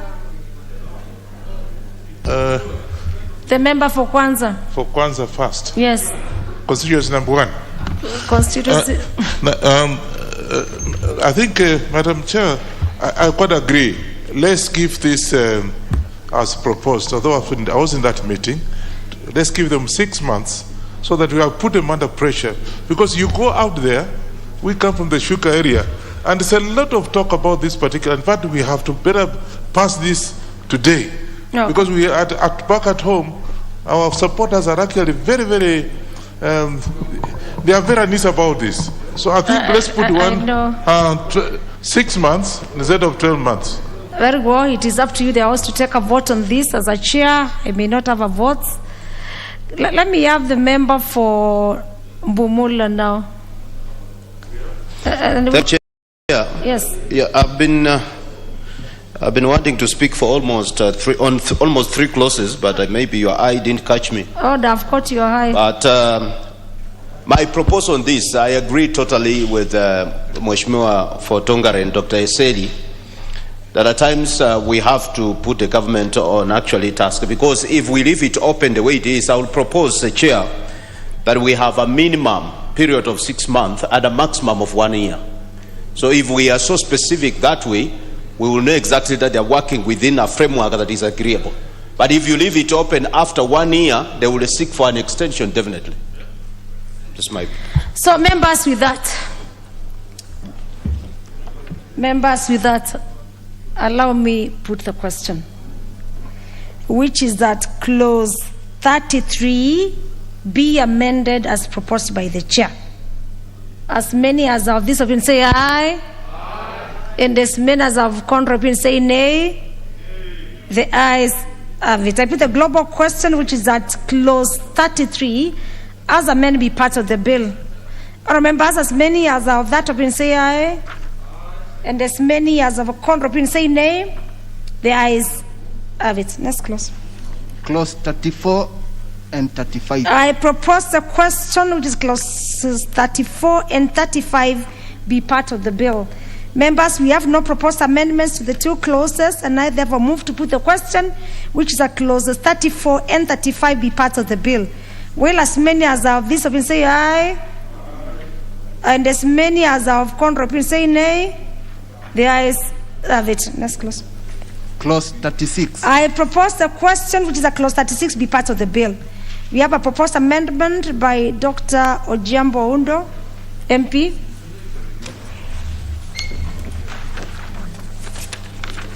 Page 1237. My brother-in-law is 1237.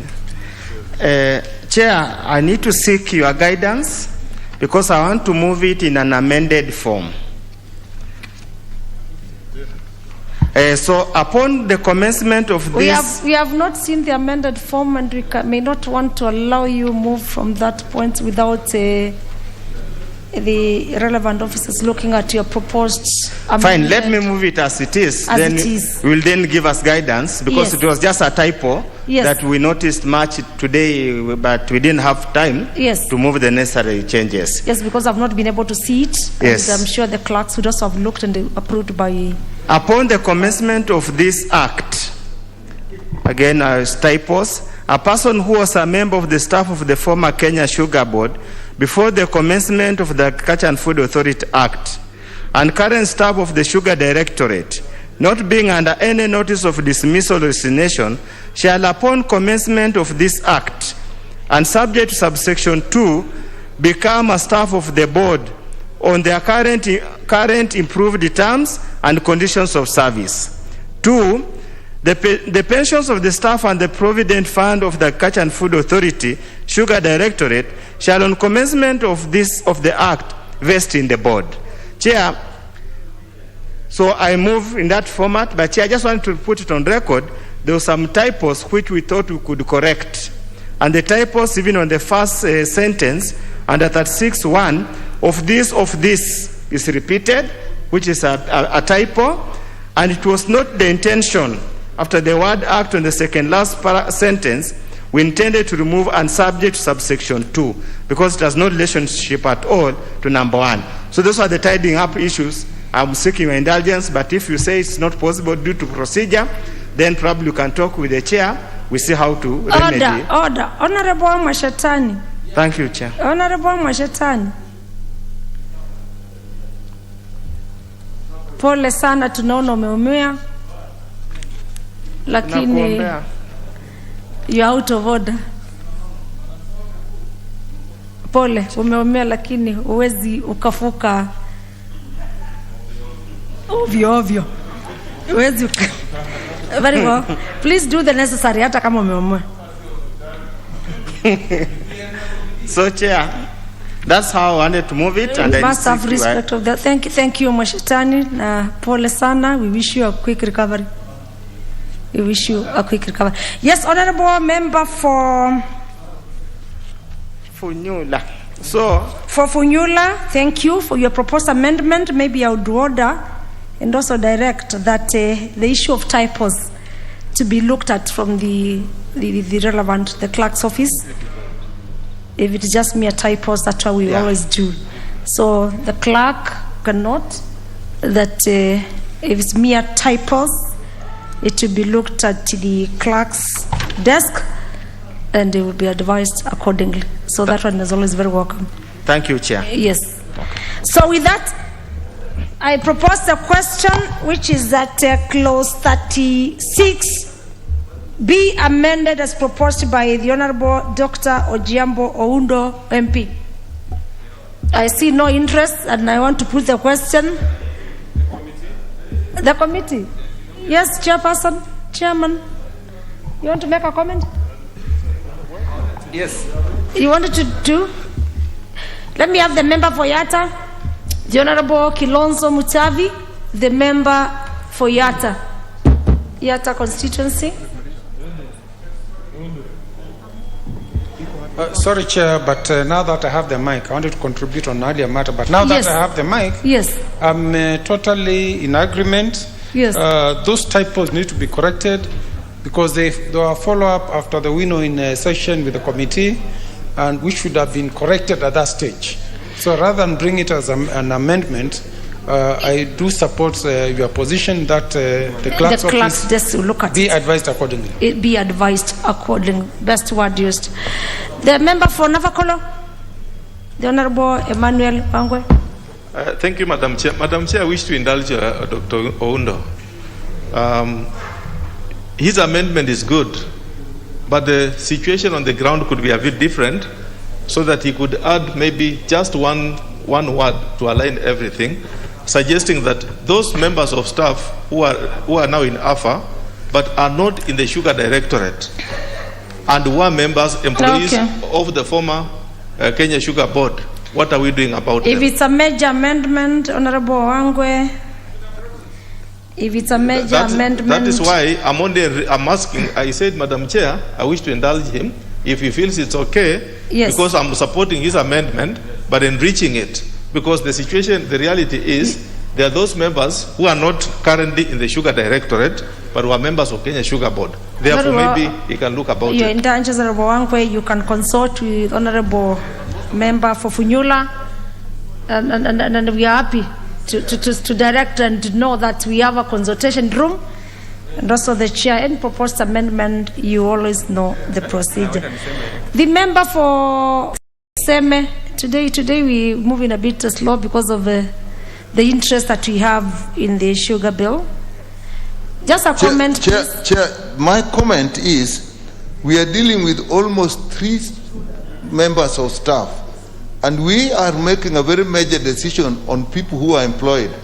I would ask Honorable Oundo to actually be more clear on the stuff they are talking about, because there is those before the act and then after the coming into being of Kenya Sugar Board, and those that are in authority, and that is exemplified by what Honorable Wangwe is saying. So we need to be very, very clear the stuff we are talking about before we actually pass this. I seek that clarification, Honorable Chair.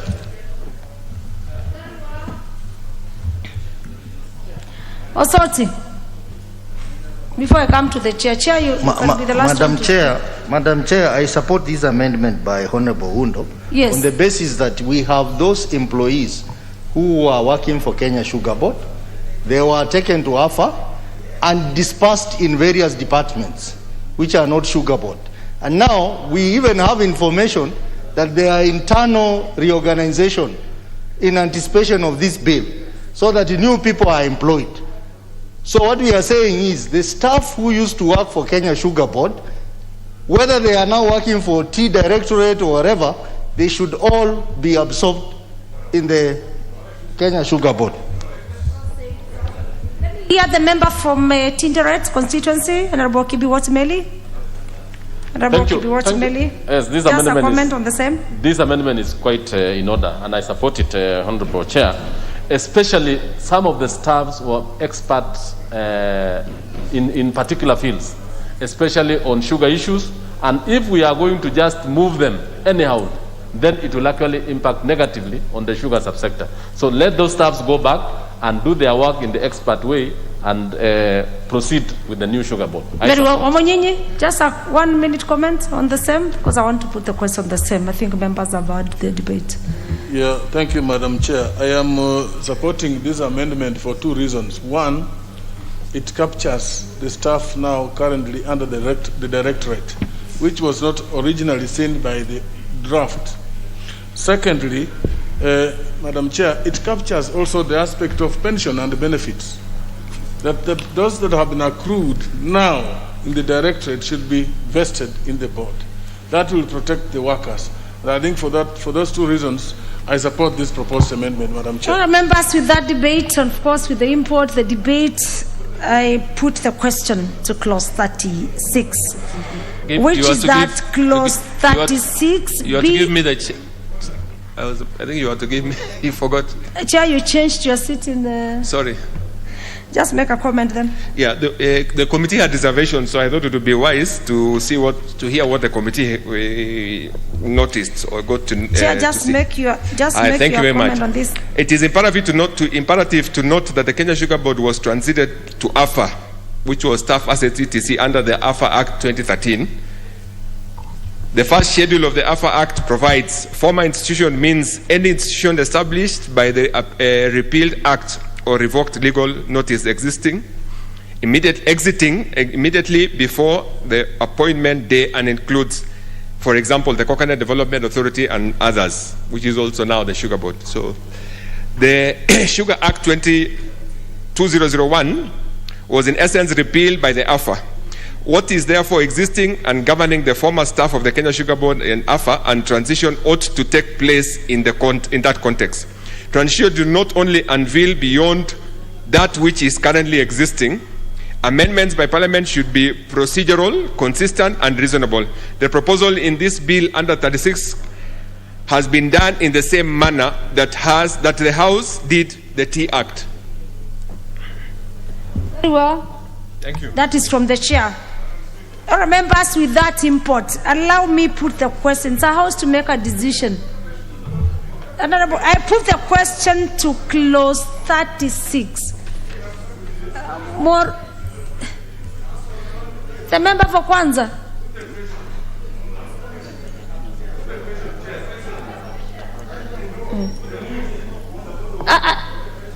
Member for Kwanza.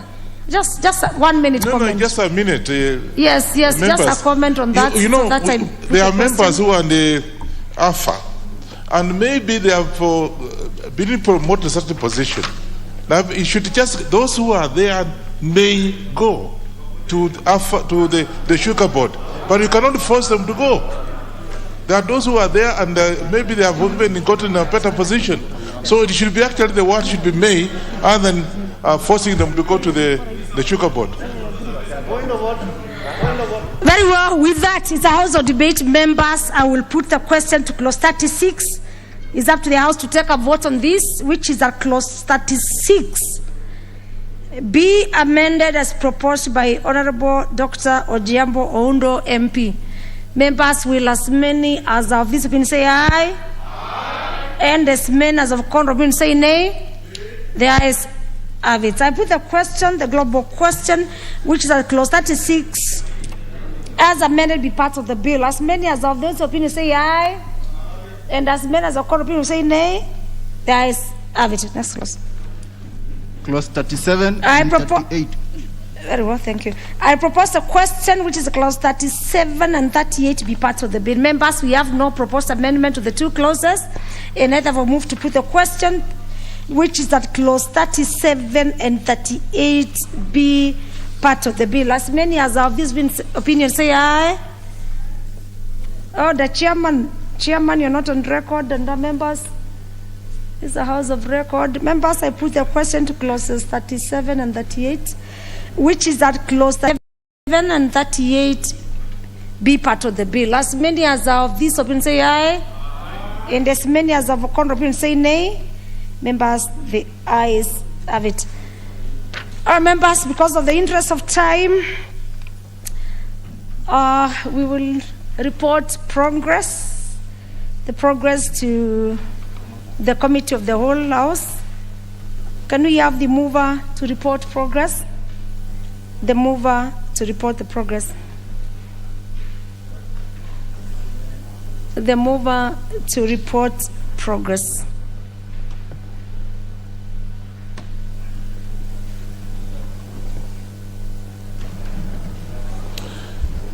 Madam Chair, I beg to move that the committee do report to the House its consideration of the sugar bill, National Assembly Bill number 68 of 2019, up to clause 38, and its approval thereof with amendments, and seek leave to sit again. Very well. Honourable members, allow me put the question for reporting, which is that the committee do report to the House its consideration of the sugar bill, National Assembly Bill number 68 of 2019, up to clause 38, and its approval thereof with amendments, and seek leave to sit again. Will as many as are of this opinion say aye? And as many as have a contrary opinion say nay? Members, the ayes have it.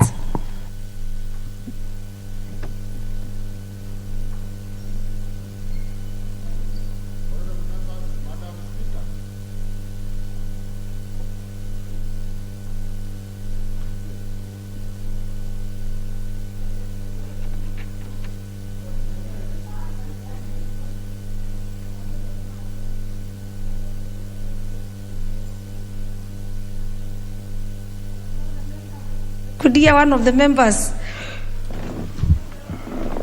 Order.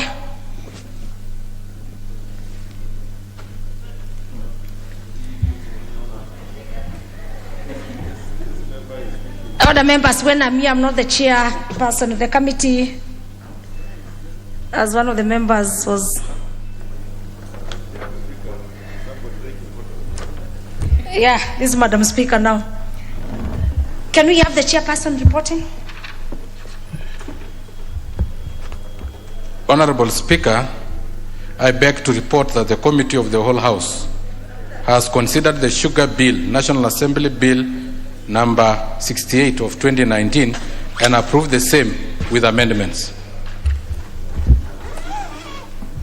Very well. Members, I propose a question for adoption, which is that the House do agree with the committee in the said report.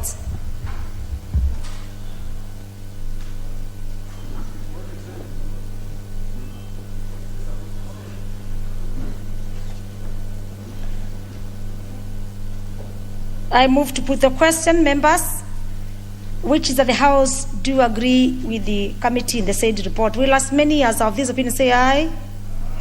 And as many as have contrary opinion say nay? Oh, you have not moved. Chairperson, you are asleep. It's the chairperson who moved first. Let us serve as a matter of procedure. The Honorable Wamunyinyi move the agreement with the report. Honorable Wamunyinyi, please move your agreement with the report.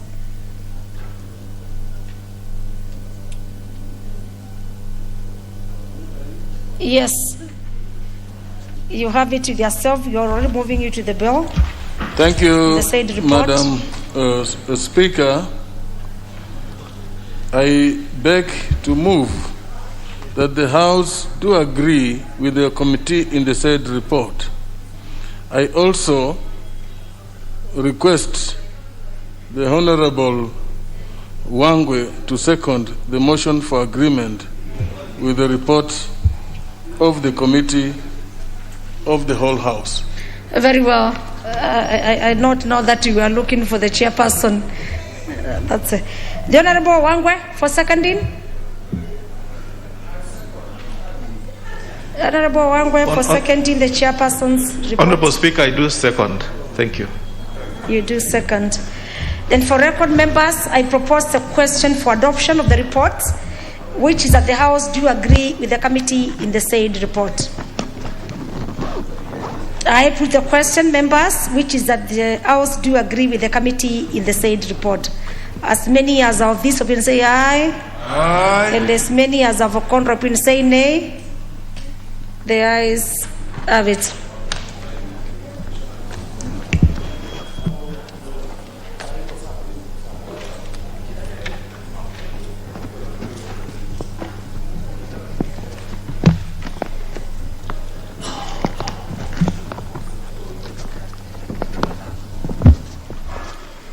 Our members.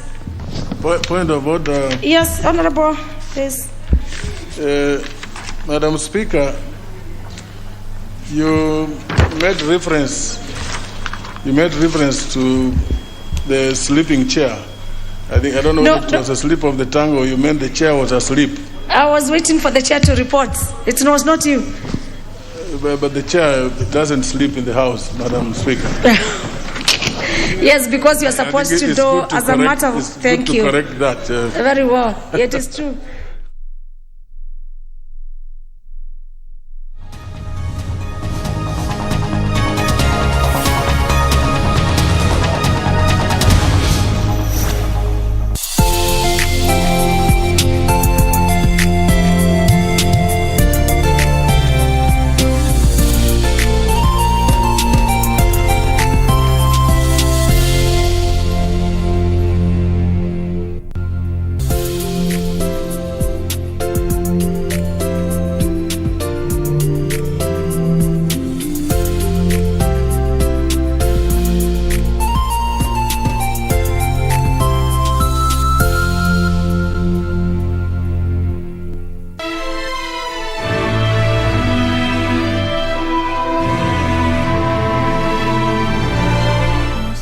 I don't think poisoning her is the best way to deal with this. After all, she's the daughter of the general. I'm the younger brother of the emperor, Prince Cheng Zhu Qiyu. I would like your daughter's hand in marriage. Kill him!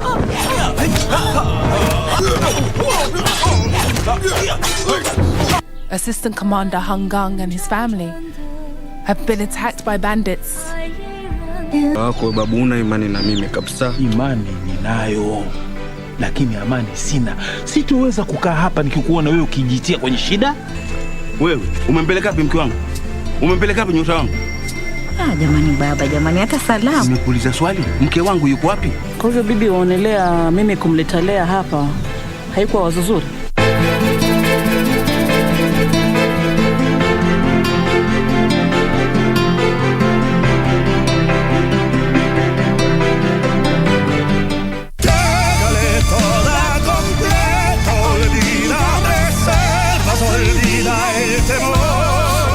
I have never forgotten you. Never. You know that my heart belongs to you. Ines. I just want you to tell me one thing with complete honesty. You're only looking at this young woman as an employee, right? It's true.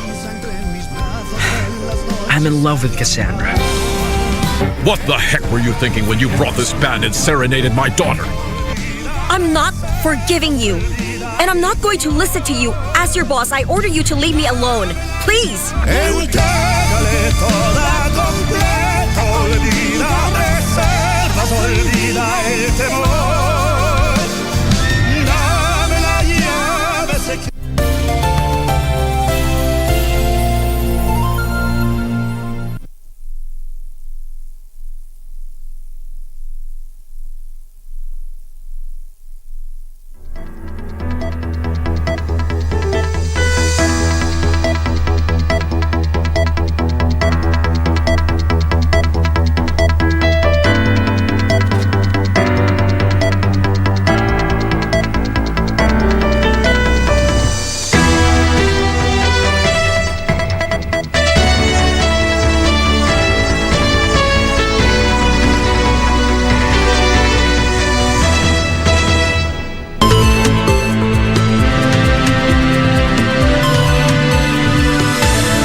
is the lunchtime news live from Broadcasting House. Good afternoon and thank you for joining us. A comprehensive coverage of the day's event from the courts of justice to the boardroom starts right now. And of course, we're in the company of our sign language interpreter, Mr. Aburi. Police in Murang'a County have launched investigations into a religious sect in Gurunga village, which is said to be denying its members access to basic needs such as health care.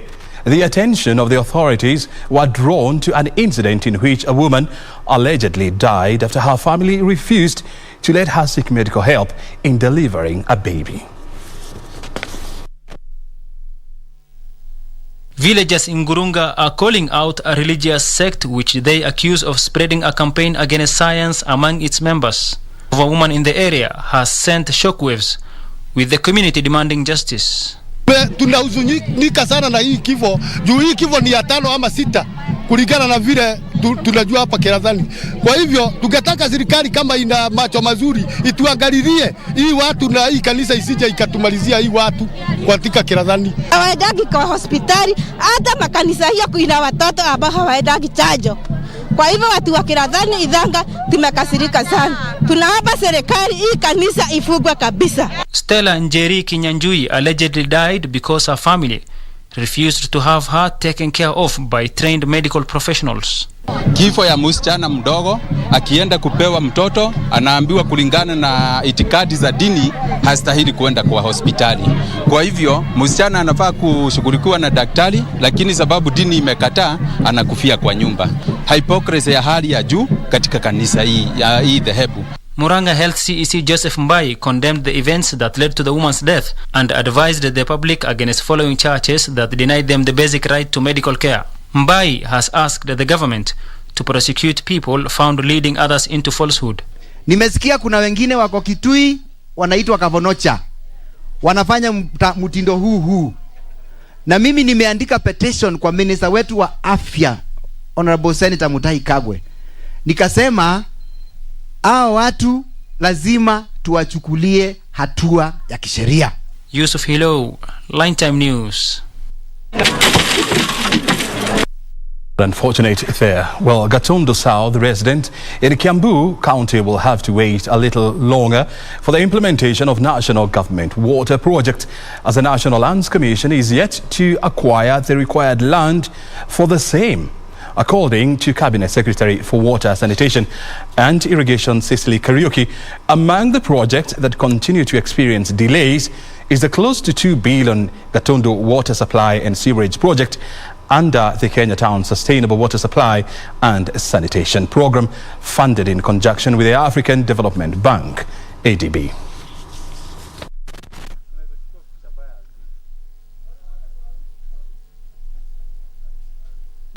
Two issues have come out which may occasion delay to this project. One is delays in land acquisition. We have the requisite resources and the resources are with NLC, and therefore it is my work from here to cause them to fast track acquisition of the land that we require so that this project can be able to move and can be completed on the target dates, which is 2022 at the middle. A family in Kajiado County is desperately searching for their 16-year-old son who has been missing since Saturday, 2nd October this year. The minor, Edison Kisanya, who was reported missing at the Ngong police station, is said to have disappeared from home in Mogas County, in Ngong County, around 2 p.m. Saturday, and efforts to trace him have been futile. His family is now appealing to anyone with information on his whereabouts to contact them. Kisanya, who is the second born of triplets, left home after telling his brothers that he was going to ease himself at a latrine outside their house. Around between 2 and 3, somewhere there. Alitoka tu na ndugu yake alimuuliza unatoka unaenda wapi? Akasema penye tunaishi kuna choo ya nje. Akasema naenda kujisaidia kwa ile choo ya nje. Sasa ndugu yake haku suspect anything. According to Aquinas Mutonji, Kisanya was last seen at Ololua Shopping Center wearing multicolored shorts, a blue hoodie, a black backpack and carrying a water bottle at around 3 p.m. Sunday 3rd of October. Alipoonekana jana, Jumapili, alikuwa amevalia hii sweater ya hood, sababu ako nayo ya blue. Na alitoka, walipouliza sababu niuliza ametoka akiwa na nguo, amebeba nguo ama nini hawakujua. Lakini tulipochunguza sasa baadaye usiku tukagundua some of his clothes are missing. The family is suspecting that their financial status might be the root cause of his disappearance, as he and his brothers have not been able to join Form 1, or he may have been lured out of their home by an unknown person.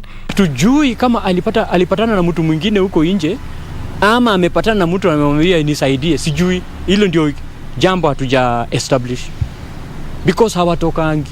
The family is now appealing to anyone who may have information on Kisanya's whereabouts to call them on 0728497352.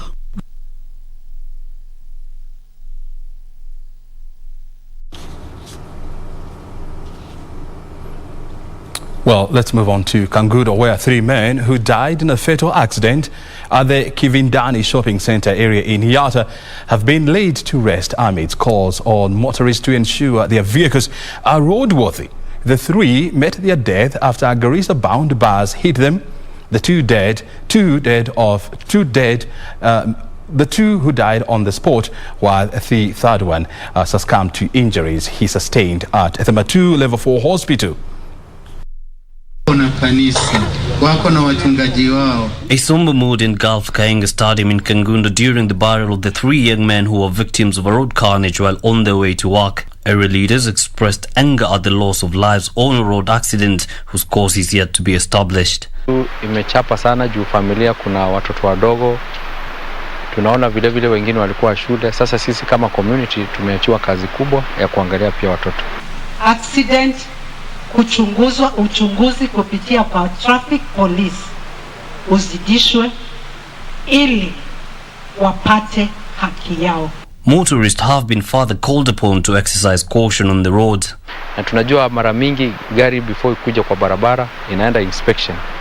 So unataka kujua gari kama ilipoteza brake ikaenda pande si yake kuwa watu, ni which measures we need to see a proper action being taken. The remains of the 3, Rafael Katunde Musyoka, Leonard Kimeu Nzioka and Dixon Makande Mbuki, were later carried by their families after the requiem mass at the stadium to their respective homes for burial. Isufar reporting for Lunchtime News. And may the family of the bereaved find comfort.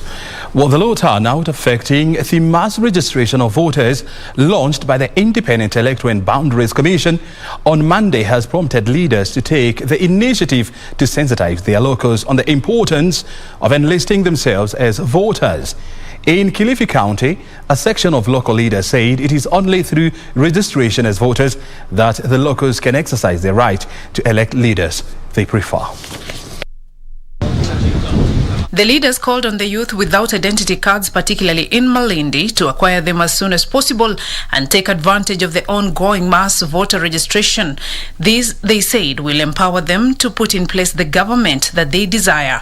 Speaking at Mkaomoto Primary School in Malindi after launching construction of the head teacher's office and commissioning a borehole, Amina Mnyazi, who is a political leader, said they are working with IEBC officials to ensure they reach out to all residents at the grassroots. Kwa hivyo kura yako ndo ni maisha yako. Ukifanya uamuzi bora hivi sasa ndio ni maisha yako in the near future ambavyo tutakavyokuona mambo. Mnyazi, who is eyeing the Malindi Parliamentary seat in the 2022 general election, said they are also collaborating with Nyumba Kumi and village elders to ensure voter registration exercise is successful. Najaribu na nasukuma haswa vijana waweze kujitokeza waenda kachukue kadi zao za kura, because this is your constitutional right na ni lazima kila mtu practice their constitutional right. Priscilla Kanze, a local political activist, said she has been visiting churches to sensitize locals on importance of participating in the ongoing voter registration. Na tukaweza kuwahamasisha ya kwamba leo wale ambao hawana kadi za kura wao wataweza kujitokeza katika hivyo vituo ili wakaweze kupata, ili hiyo ndio sauti yao ambayo itawawezesha wao wataweza kupata viongozi wale ambao wanawahitaji katika uongozi ujao come 2022. Elsewhere in Homa Bay County, a different approach was being used to ensure the locals in Sindo register as voters. Fishermen, fishmongers and border operators were not allowed to operate unless they were registered as voters. Kuna abiria anabebwa kabla hajajiandikisha kama mpiga kura. Na tungependa kuhimiza watu wote wakuje wajiandikishe kama wajipigaji kura. Tumeona hata wavuvi hawataenda kwa ziwani kufua samaki ili wakuje wakate kura. Beatrice Gatonyengetich, Lunchtime News. Remember to come out and register as a voter in a bid to exercise your democratic right next year. Well, the Pharmacy and Poisons Board on Tuesday closed down 10 drugstores in Kawangware 46 area and arrested 10 people for failing to meet operating standards. The multi-agency crackdown is targeting illegal pharmacies and kicked off on Monday and seeks to ensure pharmaceutical outlets meet operating standards.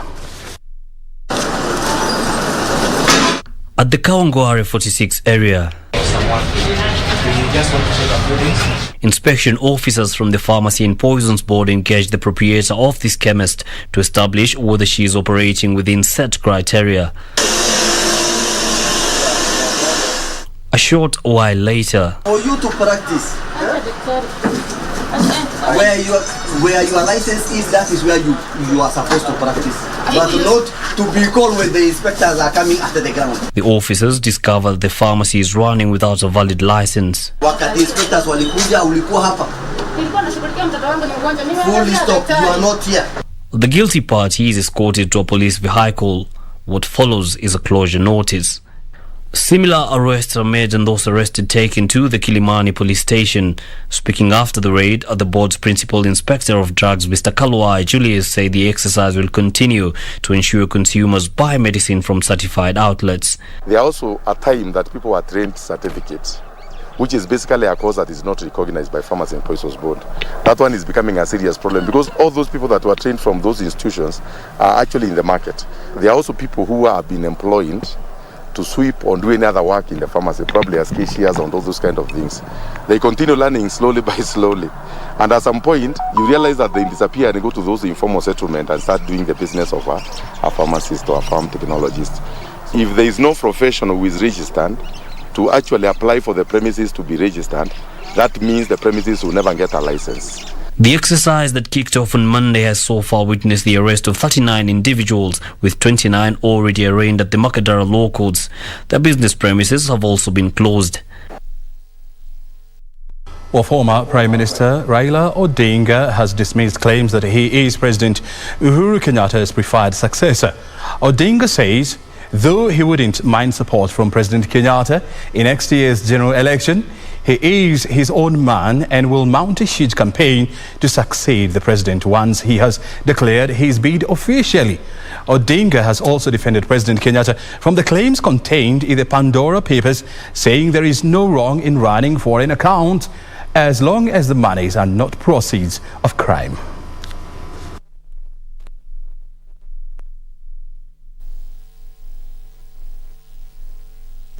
At least he has never told me that I am his preferred candidate.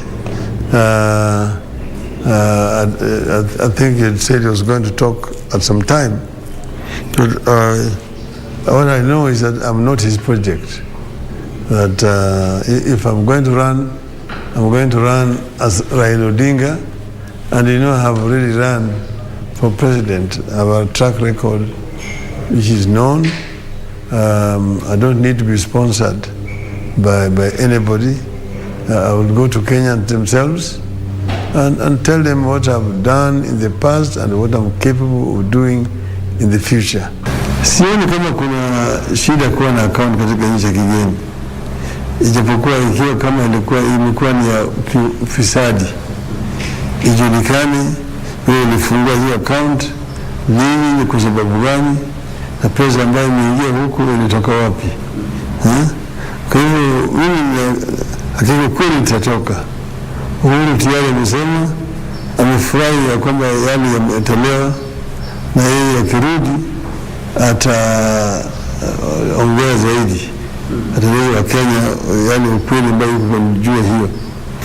Mimi sina chochote, mimi niko hapa Kenya tu.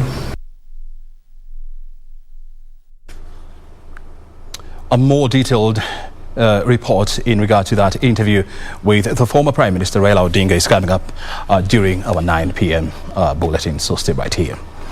Well, a section of the clergy in Narok County has supported calls to have politicians desist from using the pulpit to advance their political agenda. Led by Dr. Bishop Peter Ole Nakola, the religious leaders maintained they will not allow politicians to attend church service as other congregants.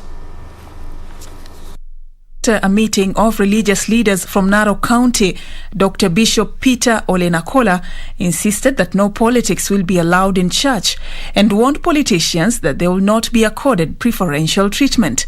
Hakuna siasa itafanyika kwa jukwaa la kanisa. Hakuna. Lakini tunatambua ndugu zetu ya kwamba ni washirika, watasoma kwa kanisa, lakini kanisa neno moja tu linatoka, ni neno la Mungu peke yake madhabahuni, maana hiyo ndiyo sababu. Wanasiasa ni washirika wetu, waje kanisani washiriki, wasikie neno na waende.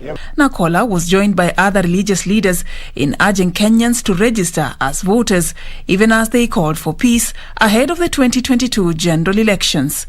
Mambo ya kura imekaribia, jinsi mwenyekiti wetu alisema Bishop Nakola, tujitokeze kwa wingi ili tupate kukata kura, maana it is very much biblical na sio dhambi kwa Wakristo. Away from the politics of the pulpit to Nakuru County, where police in the county have launched investigations into an incident in which a 40-year-old woman in Afuraha allegedly killed his wife under unclear circumstances. According to a police report at the Central Police Station, Paul Ochieng and his wife got into a heated argument which left the woman dead. Neighbors say they went to quell what they described as an escalating situation, only to find the woman's body lying in a pool of blood. The neighbors allege that Ochieng unsuccessfully tried to take his own life thereafter.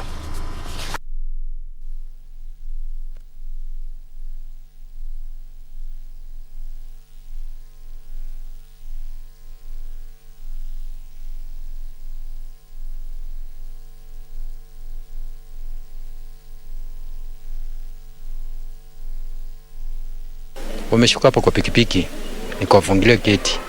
Bibi alikuwa ametangulia, hata bibi hakunisalamia. Akanipitako tu, akapita, mwanaume pia akafuata. Sasa vile mwanaume vile alifika hapo kwa geti, akaniuliza, bwana, token yangu imeisha kwa nyumba. Mimi nikamwambia, usiende uweke token. Ndiona hata watoto wana vile wamekaa hapo chuo wameungojea. Wanalia na machozi hapo kwa ghorofa chuo. Akaniambia, bwana, wacha tu sasa tufuatane na bibi. Wakafuatana tu vizuri. Wakaingia, vile waliingia kwa nyumba. Sasa kwa kisa muda kidogo nikanyamaza hivyo, nikasikia kama mlango inakongwa ya ndani. Still boom. Scene of the murder, we have recovered knife and we have kept this as an exhibit. So the investigator have already started and the body have been taken to PGH Hospital Mortuary.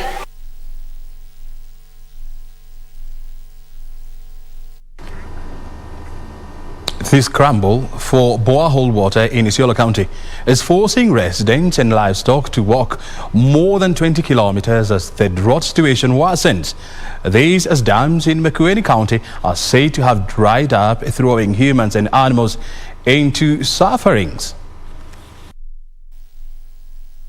At the Kulamwe borehole in Garbatula sub-county, hundreds of women scramble for water with animals that travel for over 20 kilometers to access the borehole water.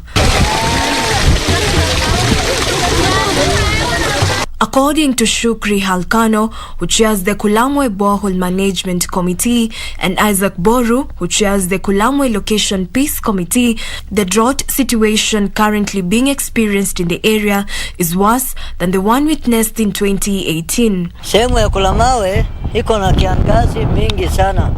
Mifugo imekufa kwa wingi na binadamu naye wako kwa hali hatari. Kiangazi ya leo ni kali hata kuliko ile kiangazi iliyopita yote. Mifugo imekufa kwa wingi na binadamu wako na shida.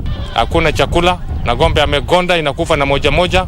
Sisi tuna ikiwezekana unataka usaidizi ili watu waishe vizuri. In Old Nyiro area, locals have received rainfall twice in the last 5 days, an indicator of better days to come. The livestock, however, still succumbing to the drought situation. The situation is devastating because the shots, that's actually the sheep and the goats, are not even sellable in the markets. So in terms of alternative source of income, source of livelihood, there's nothing on the table for these people to survive on. Meanwhile, in Makueni, locals in many villages in the county are now forced to walk for miles in search of water and at a higher cost. The residents say the dry season has led to the drying up of some dams. Hakuna maji, watu wanatoka hapa wanaenda karibu kilomita 5 kutafuta maji. Maji ikikosekana watu wanalala njaa. Kwa hivyo mimi naomba serikali yetu na serikali kuu waangalie masilahi ya wananchi wa hapa. They are now urging the government to intervene to alleviate the situation. Jacqueline Masharia for Lunchtime News. And a family in Airstrip area of Busia County is seeking justice for their kin who was brutally murdered 2 weeks ago. 60-year-old Ann Acheng had just returned from Tanzania after attending a one-week nurses conference before meeting her untimely death. 6 suspects linked to the murder of Acheng have been in police custody since their arrest a fortnight ago. Addressing the press in Busia, the family is appealing to the investigative agencies involved in the case not to release the suspects, saying they fear for their lives. Tunaomba serikali tusaidie hawa watu wasiwahi tolewa kwa bond, wakiwa huku nje sisi hatuna usalama. Niko na uchungu sana nikisikia tu watu wanaweza kutoka na bond. Siwezi kufurahia. Serikali itusaidie. As the motive of the crime still remains a mystery, the family is calling upon police to expedite the investigations for the culprits to be brought to book. Sio vizuri kila wakati vijana wetu wanachinja watu kama kuku na ili hali kila kitu inakuja inanyamazika. With the increased cases of insecurity within Busia town, security authorities have been urged to intensify patrols and investigations. Reporting for Lunchtime News, I'm Omboy Otiende.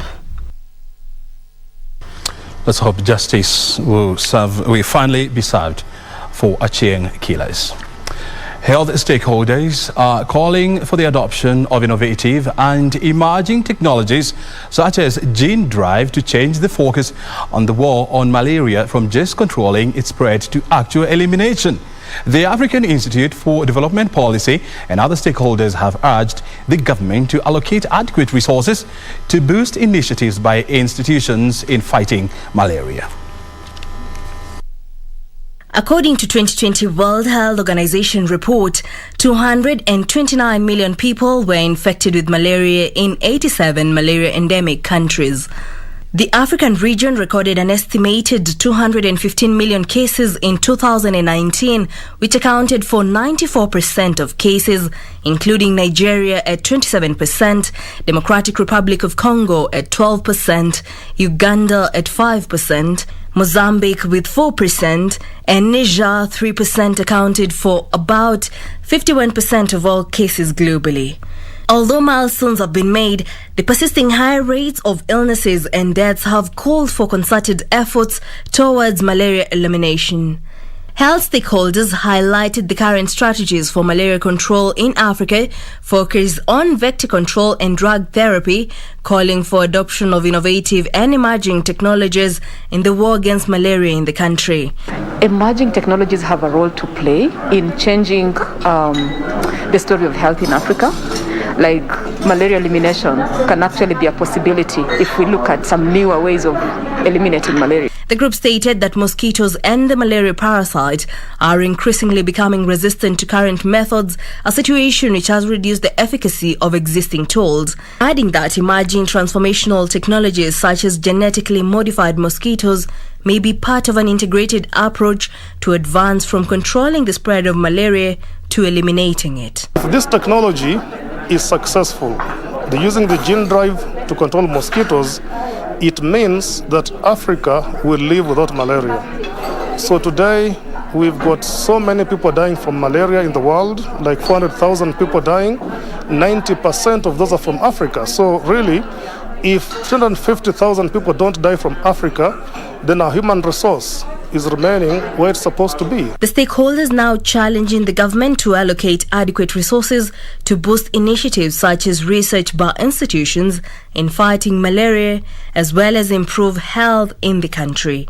If the government is committed, even in driving and reducing taxes and everything, possibly it might become cheaper, and therefore what we require is a higher allocation of funding to researchers to be able to drive the research. The government has a bigger role to play on this, because if you look at the amount of research funding that the government is giving, it's too little to do any impact. Teachers of children with hearing and visual impairment in the country are undergoing a 5-day training to enhance their skills in digital literacy. The teachers, drawn from the counties of Machakos, Nairobi, Kajiado and Kiambu, are among others drawn from the East African region. They are being trained on assistive technologies and accessible digital textbooks to enhance skills learning in special schools. Children with hearing and visual impairment in the country face a myriad of challenges in the Kenyan society. Most Kenyans, including those with children with disabilities, lack requisite skill sets needed to help the children grow. Parents at home cannot sign well. By signing well, we mean Kenyan Sign Language. So most of them use gestures at home. While in school, we use signs. So this child keeps on getting confused with the signs, and now when it comes now to finger spelling, that is the spellings of the letter of the word that we've taught, it is also not enhanced at home. The Ministry of Education, through the Kenya Institute of Special Education, KISE, in partnership with UNESCO and other stakeholders, have embarked on teachers training to enhance skills learning in special schools across East African countries. Directorate is supporting and collaborating with various partners who are coming up with real-time interventions in inclusive ICTs. And that is why we are even supporting this particular project today, so that our teachers at early years of education level are able to integrate ICTs by using assistive devices technologies and even interacting with the accessible digital textbook to enhance classroom delivery for these particular learners. The training aims to enhance the capacity of teachers handling special courses. Samuel Mwangi, a special education teacher, says the integration of technology will ensure more children with these disabilities access information which they would otherwise not have accessed. The ICT integration is going to assist us in so many ways. We also have children who have interest in the ICT devices. So it is easier to train them using the ICT devices because their interest is there. So this program is going to help me teach these children very well. 26 teachers drawn from different counties in the country are set to benefit from this 5-day training program. Caroline Kamar reporting for Channel 1 Lunchtime News. We'll be taking our first break right here on Lunchtime News. Remember, our Twitter handle is at KBC Channel 1, and of course my Twitter handle is at O'Brien Kimani. We are coming up with the latest from the world of business, and of course some reports on unclaimed financial assets. Are you affected? Well, stay right here.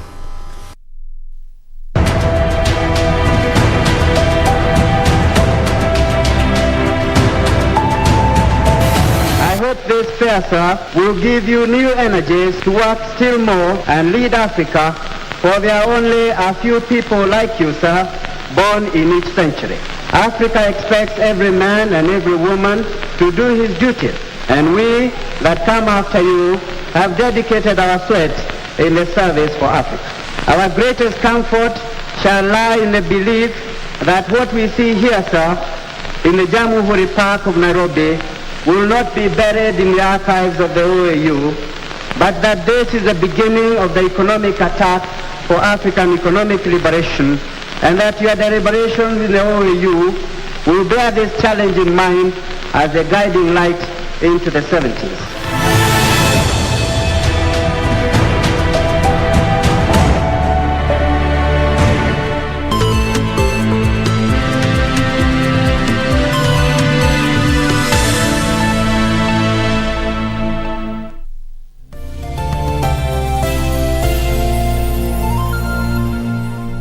Kupata sikiza tune hii ya kibeti, bonyeza *811*962#. Haki umefanya vizuri sana kunifikia hii simu sasa. Nimekuwa na stress kutoka asubuhi kabisa. Na ni huyu mtu ambaye alikuwa anapatiana majina ya vitu. Kwani hakutufikiria sisi watu wa Eastern Ukambani? Ni nani alisema ati wife kwa Kiswahili ni mke? Na akasema ati handbaka. Hii inabebwa na mwanamke handbaka. Ati kwa Kiswahili ni kibeti. Huko kwetu mke ili kupata sikiza tune hiyo ya kibeti, bonyeza *811*962#, *811*962#.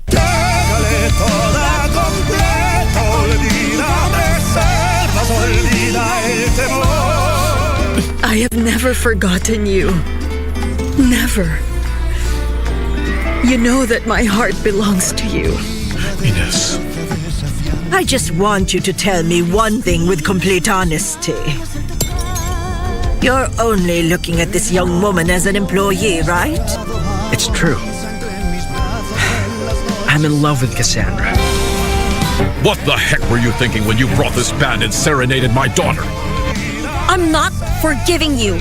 And I'm not going to listen to you. As your boss, I order you to leave me alone. Please.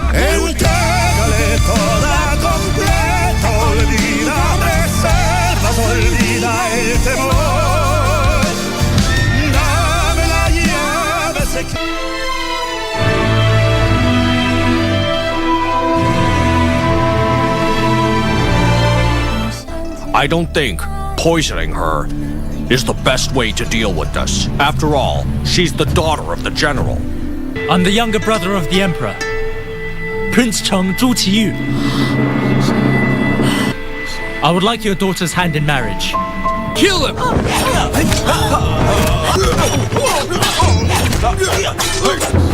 Assistant Commander Hung Gang and his family have been attacked by bandits.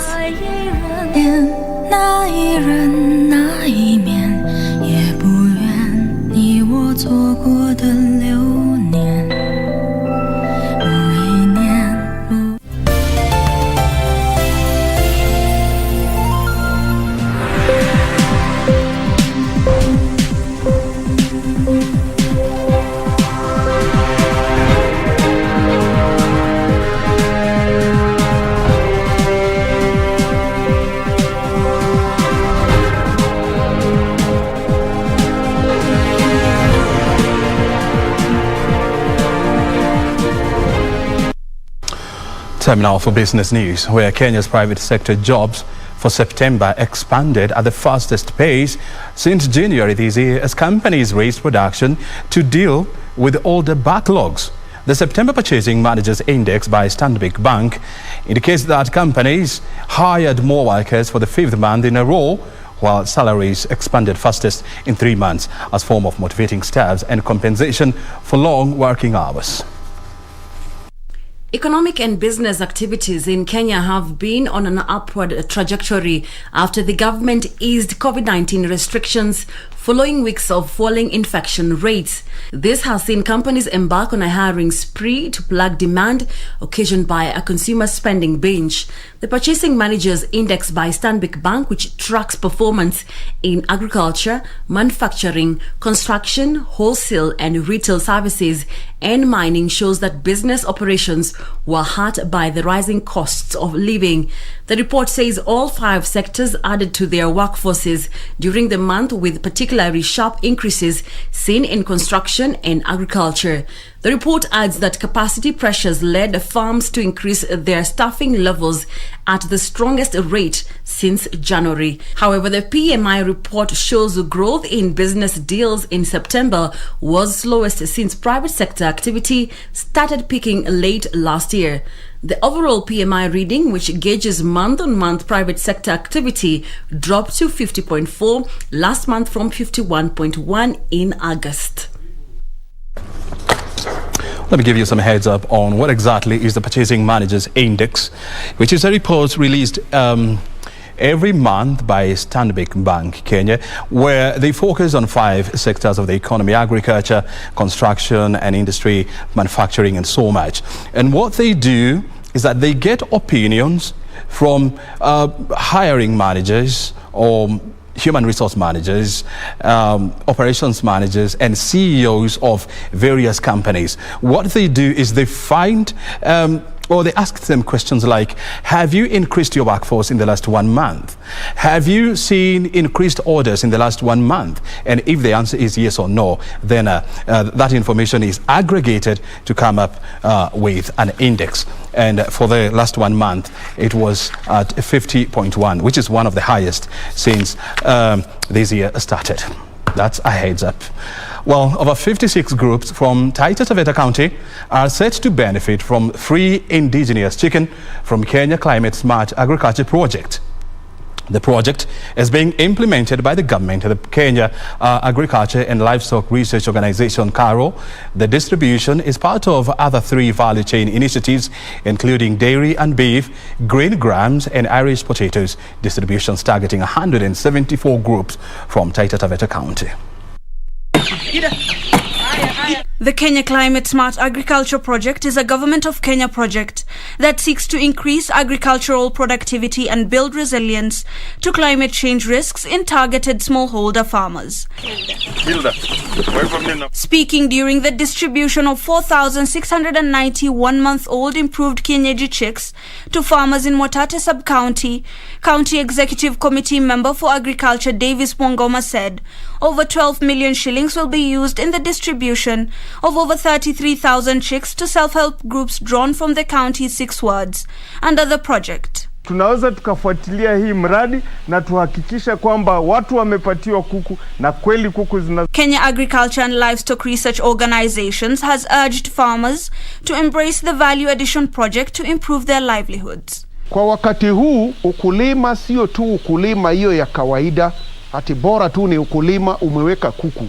Hapana, tunataka mufanye ukulima kama biashara. Farmers who benefited from the Phase 2 distribution have urged the government to help them get better markets for their produce. Niko na uhakika kitambo miaka miwili ifike, tutakuwa na mbuzi wengi, tutakuwa na kuku wengi, tutakuwa tumejidevelop, shambani tutakuwa tumejisimamia zaidi. So far, a total of 43,000 chicks have already been distributed under the KCSAP to farmers. Reporting for Lunchtime News, my name is Hibak Said. For international business news, where New Zealand's central bank has raised interest rates for the first time in 7 years as it tries to contain rising inflation. Economists had expected the hike last month, but the central bank held off due to an outbreak of the COVID-19 Delta variant. Here are the details of these and other business stories. Reserve Bank of New Zealand increased its cash rate by 1/4 percentage point to 0.5%. New Zealand is one of the first developed economies to reverse rate cuts put in place during the pandemic. The RBNZ also says it plans to remove more stimulus measures as the economy continues to recover. New Zealand has recovered rapidly from a recession last year, partly because it managed to contain the coronavirus and was able to begin to reopen its economy before other countries. The RBNZ last raised the cost of borrowing at its July 2014 interest rate setting meeting. It had cut its main interest to a record low of 0.25% in March last year to help support the economy against the impact of the coronavirus pandemic. Meanwhile, Amazon is expanding its presence on the high street by opening its first non-food store in the UK. The shop in the Blue Water shopping mall near Dartford will sell around 2,000 of its most popular and best-rated products. This will be the first Amazon 4-star store outside the US, where there are already more than 30 outlets. The range of products, which takes in books, consumer electronics, toys, games and homeware, reflects what Amazon customers are buying online. Amazon has already opened 6 grocery convenience stores in the UK with a checkout-free technology. Finally, 2 Hong Kong property agencies are suing heavily indebted China Evergrande Group over unpaid commissions, piling pressure on the developer as it scrambles to raise funds. Centerline filed a suit against Evergrande in September to recover $398,196 in overdue commissions, while the Midland Holdings is claiming unpaid commission of $5,580,607 for 2 developments in Hong Kong. The companies have also filed a suit against Evergrande in a Guangzhou court in southern China, seeking to claim hundreds of millions of yuan it says is due.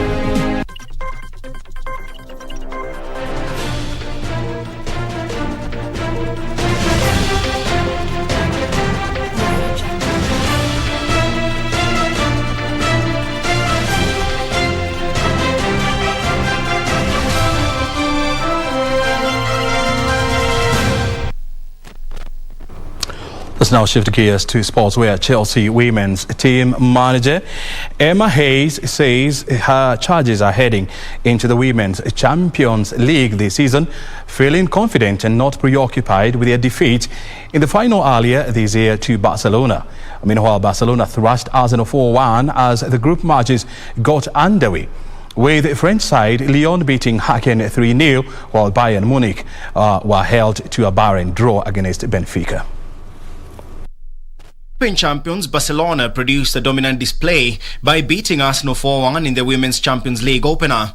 Barcelona in complete control in the first half, and the champions made it count by netting 2 goals before the break. Here's Oshuala again, takes a shot, punched away, now on the follow-up, surely! The first goal goes to Barcelona. Here's Oshuala. Arsenal were asking for the offside flag, but she keeps on going. There's the second. Alexia Putellas just slots it home for Barcelona. Former Arsenal player Sisato Shola, who had assisted the second goal, slipped back her 3-0 ahead early in the second half. Al dente. Here comes Asisat Oshuala. She's going to go 1-on-1. There's the third for Barcelona. It just looked too easy. Before Arsenal found some rhythm and grabbed a goal back. Tobin Heath is looking. Could potentially just be going to get the curl on this ball. Sends it into the box. Here's Arsenal, get a goal back as well. Marnham with the touch on that one. Could this be a way back into the game for the visitors? However, substitute Leek Martins made it 4-1, securing the win for Barca. Lika Martins will pick up this loose ball. A little bit of a nudge in the back. Lika Martins! 4 for Barcelona. She came on as a substitute and instantly makes an impact. Despite having a